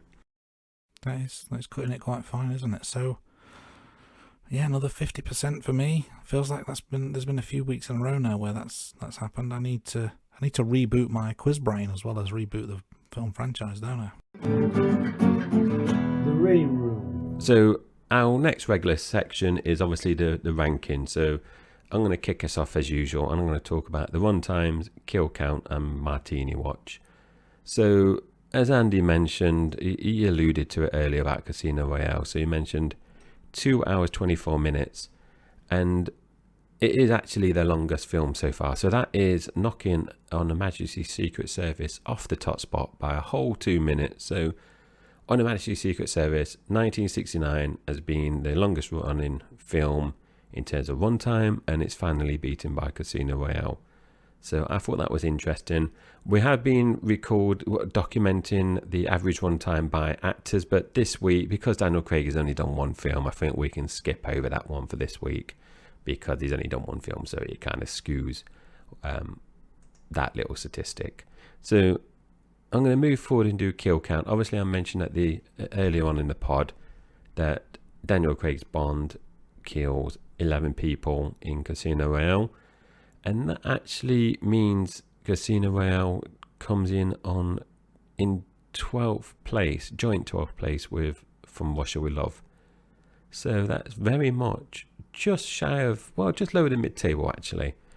And again, we usually track the kills by actor, but because Daniel Craig has just done the one film so far, so his average is 11. I think is a bit skewed at the moment in terms of averages. So I'm going to pick that one up again next week when we've got two movies. I think that's fair, Andy. Would you agree?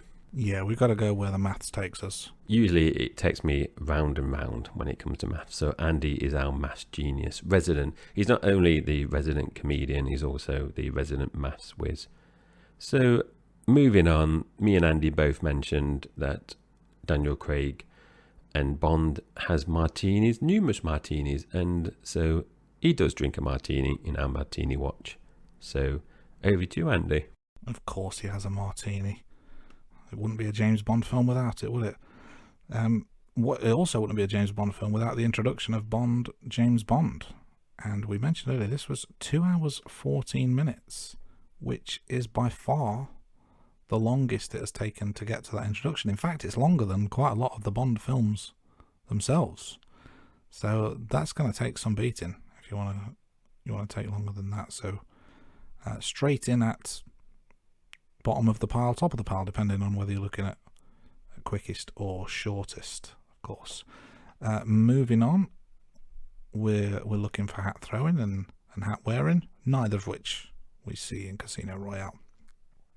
What we do see a return of is Felix Leiter. So we've gone 4 films, all 4 Brosnan films without the appearance of Leiter, but he's back for Casino Royale, played by yet another new actor in Jeffrey Wright.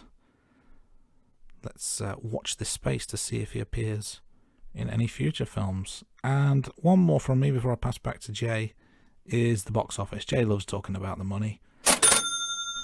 We mentioned earlier that there's a reduction in budget, 40 million down from the previous film. So it's 102 million is the budget, but it also was an absolute smash success in terms of the worldwide box office. So in actual terms, $594 million is the number one. But what that means for the adjusted box office is still a very respectable 6th place with 850 million.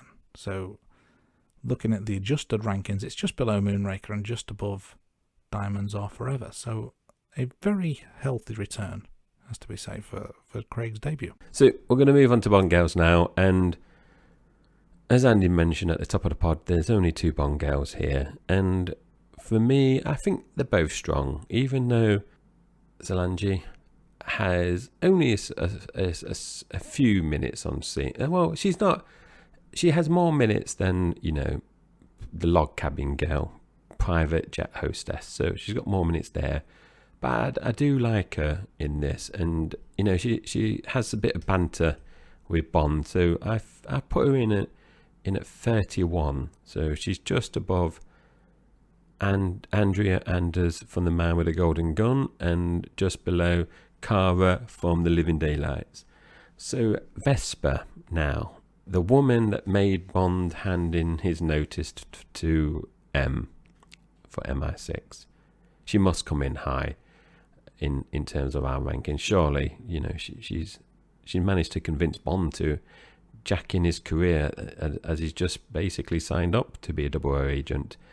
And for me, she is very strong, and I put her in a 9th position. So that is just below Honey Rider and Tiffany Case. So I think that's a very respectable position, Andy. Broke into my top 10. It's took a few films to get in the top 10, but over the last few weeks, we've had Wailing and Jinx in my top 10. So, Andy, how did you rank Vesper and Solange? Yeah, it's a couple of strong entries there for you, Jay. Bearing in mind, we've now got 70 at this point, 70 Bond girls in the ranking. So you've gone in quite high. I, too, thought there were 2 very strong Bond girls, and I've actually gone a little bit higher for both of them. So I've got Solange in at 23 of 70, between Holly Goodhead and Miranda Frost. Not a lot of minutes in terms of on-air time, but very, very strong outings for the minutes that she was on screen. So I was a big fan of Solange, and it's a bit of a shame we didn't get to see more of her, if you know what I mean. Which then brings us on to Vesper. Now Jay's gone for a top 10 position with Vesper. I've gone better than that. I've actually gone top 5. I thought Vesper was a tremendous character. Very, very well played by Eva Green. So for that reason, she's gone in at number 5, just below Tracy and just above Solitaire. So 5 and 23 out of 70, that's 2 strong entries from my side as well. Let's move this on and we'll talk theme songs next.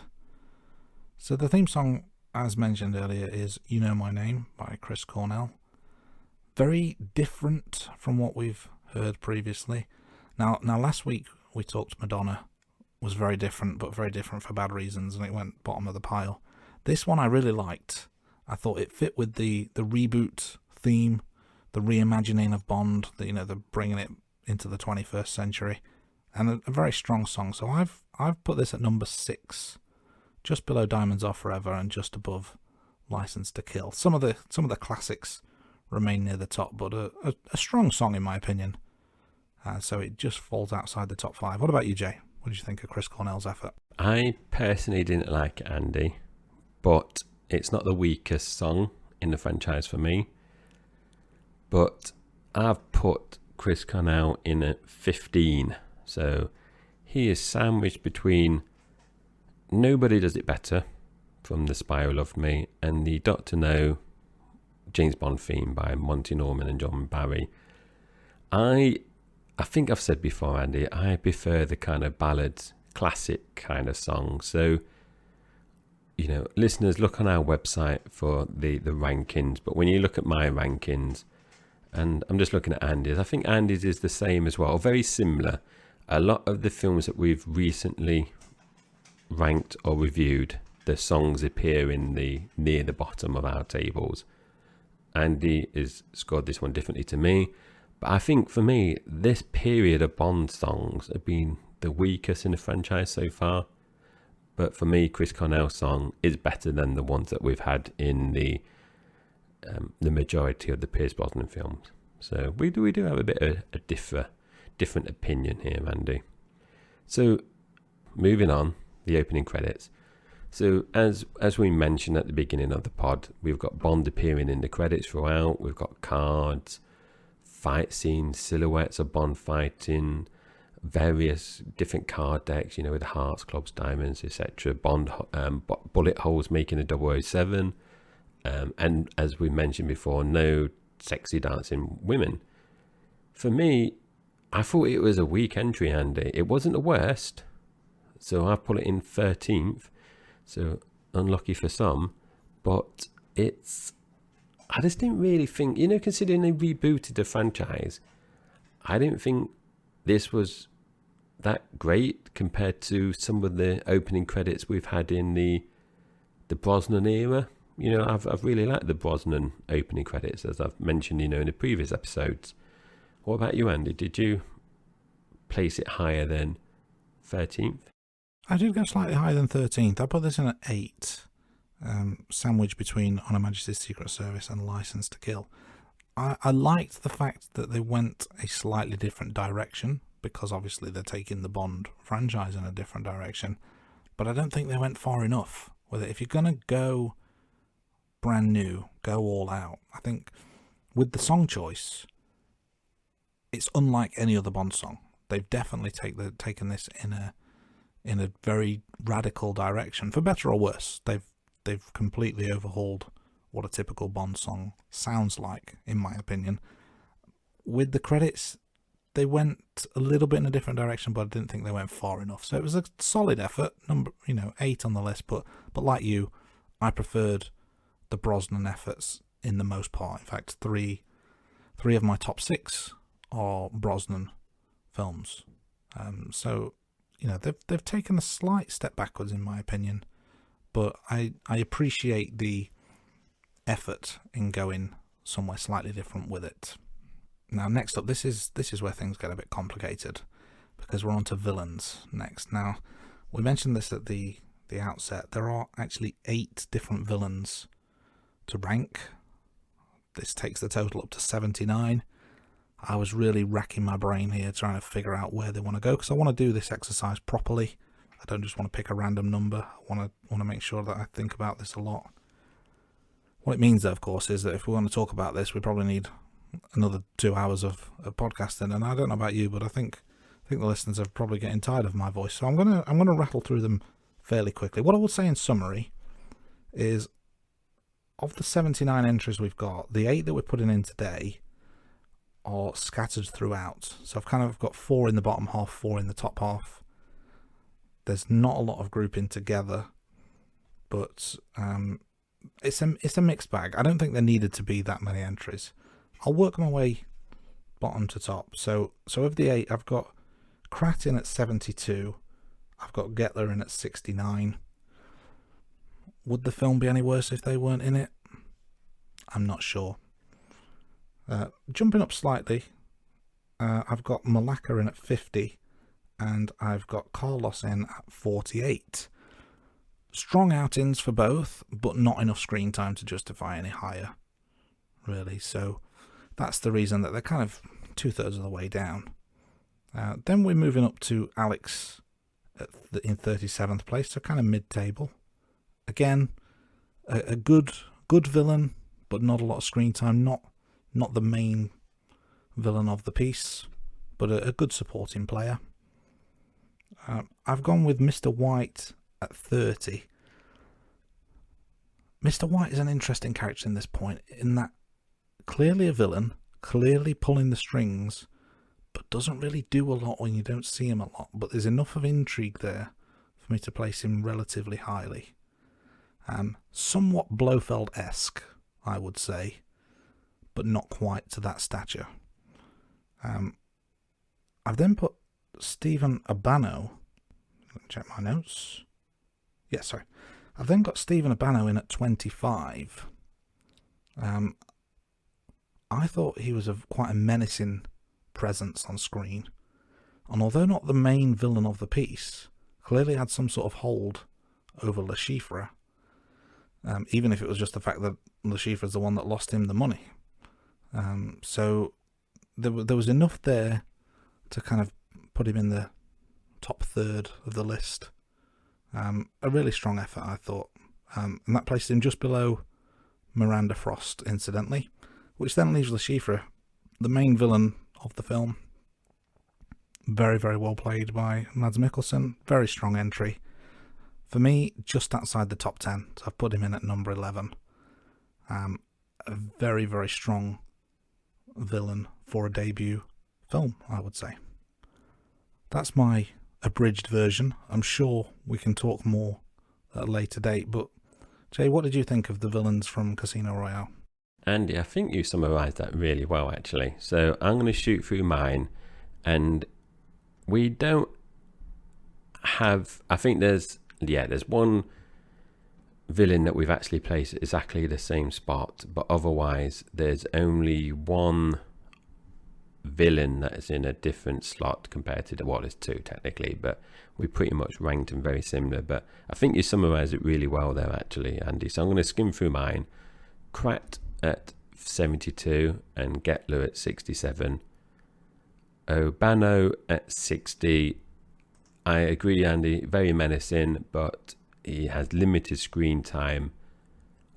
But therefore, that's why Carlos is only at 52 as well. So that, they both have a fight scene with Bond, but for me, they don't get enough screen time or necessarily the build up before the fight with Bond. Alex is in at 48, and Malaka is in at 44. Like you, I think the producers, directors could have easily cut 2 or 3 from these villains, and the film wouldn't really have missed out. And I agree, Andy, with you what you were saying about Mr. White. So I put Mr. White in at 28. So I agree. He's obviously a villain.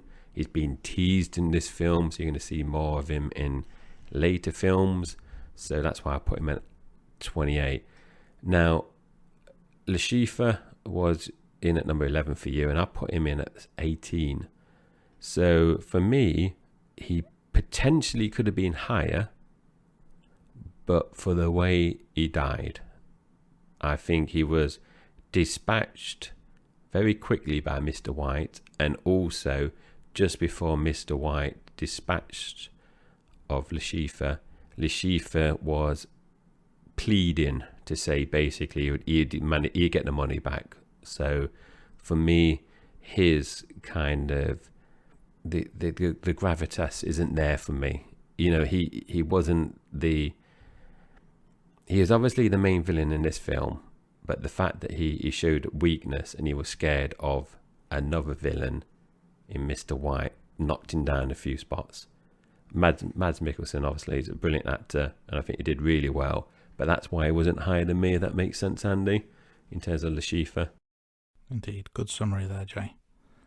There's a lot of villains to talk about, isn't there?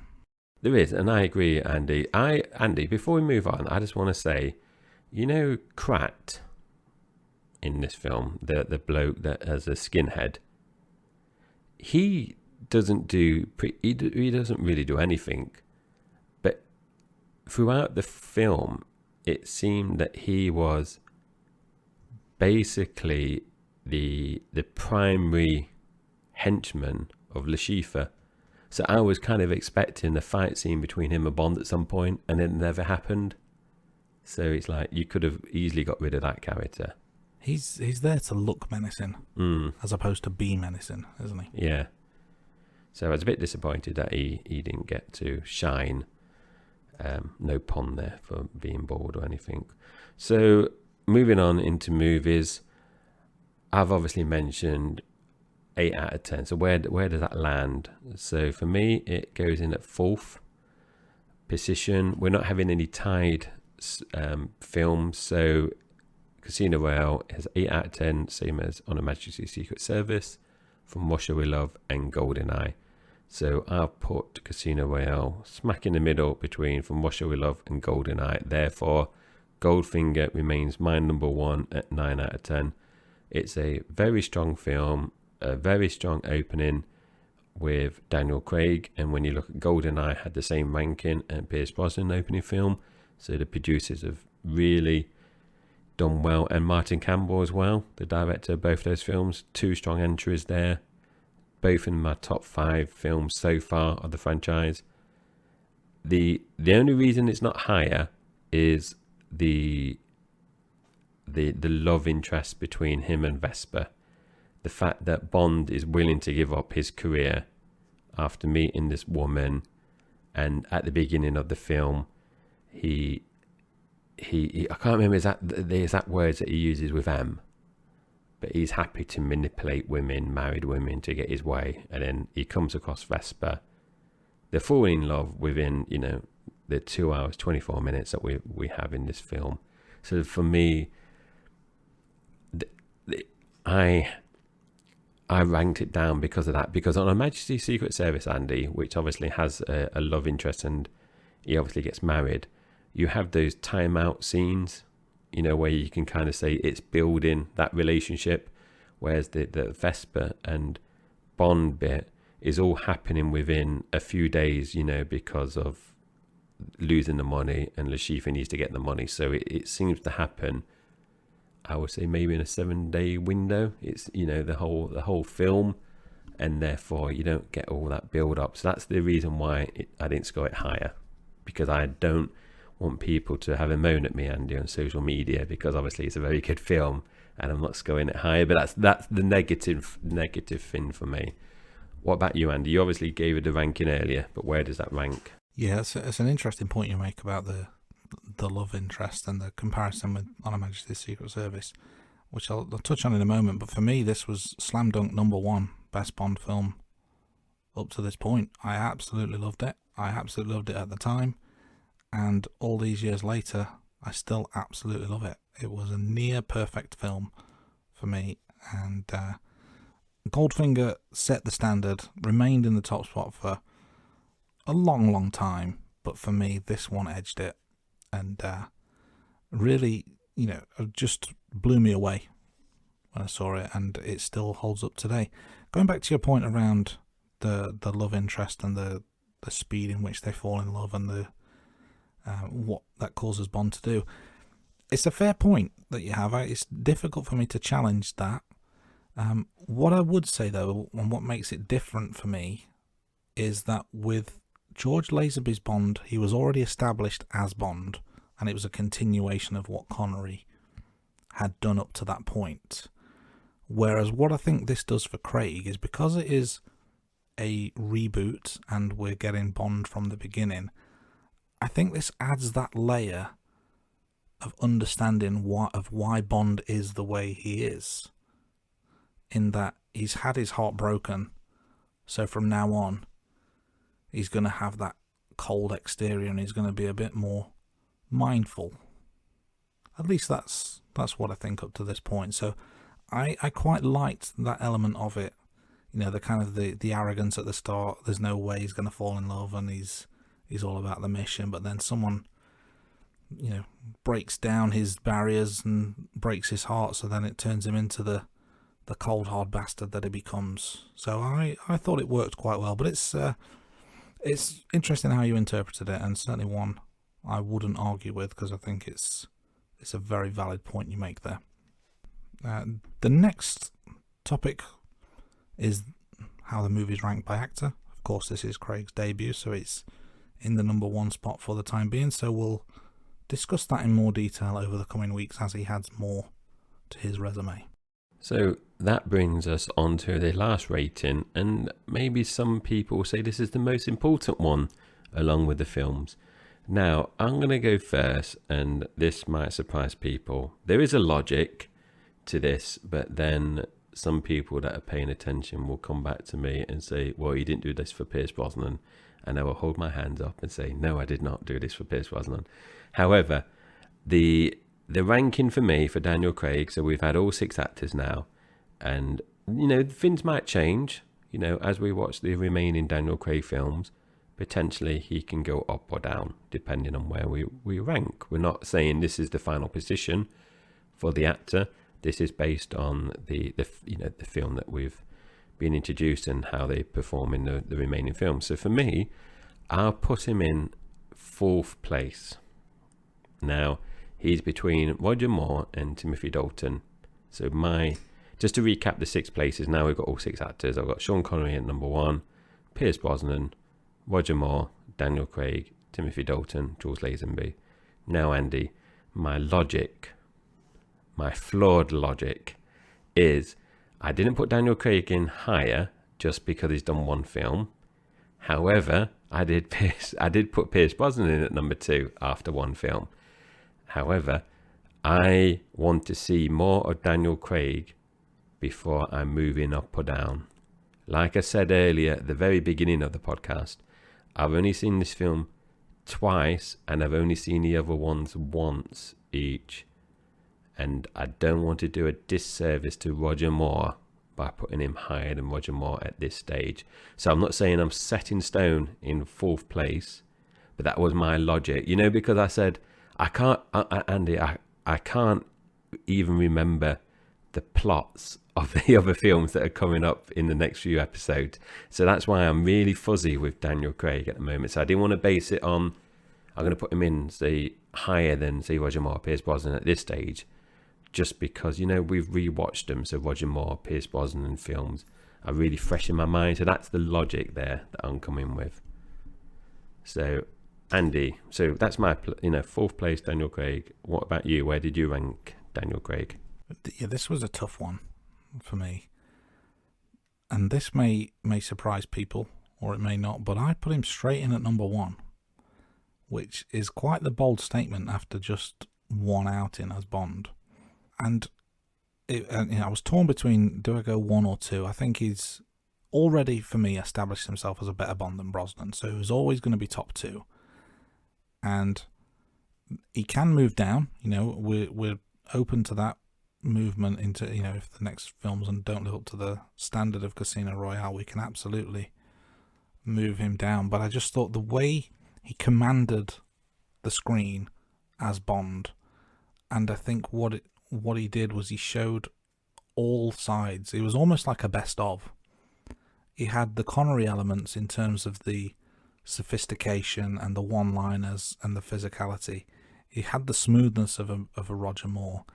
And I actually think, as much as I've got Dalton down at the bottom end of the rankings, he did do a lot of the things that Dalton tried to do. He just did them so much better than Dalton.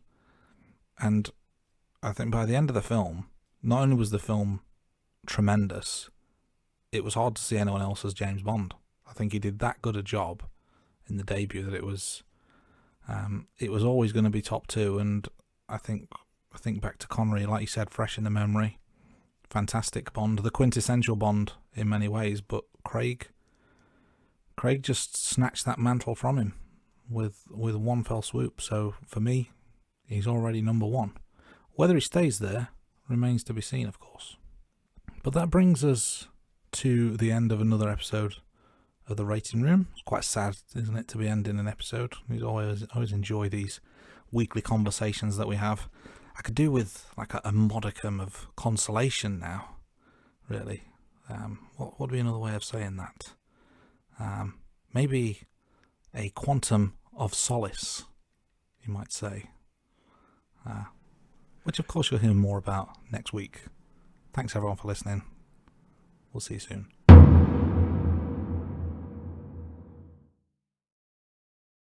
Well, that's this week's episode done. We hope you enjoyed it. Special thanks to the band Sugar Tongue for the theme tune to the Rating Room. You can find them on all the usual social media channels, and be sure to check out their song The System, available now on Spotify. You can find and message us on Twitter, Facebook, TikTok and Instagram by searching The Rating Room. You'll find all our social media links on our website, theratingroom.com, and subscribe to our YouTube channel, or feel free to drop us an email at theratingroom@gmail.com.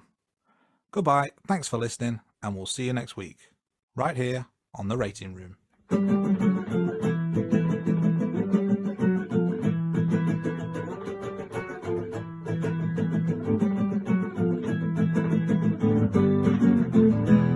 movie.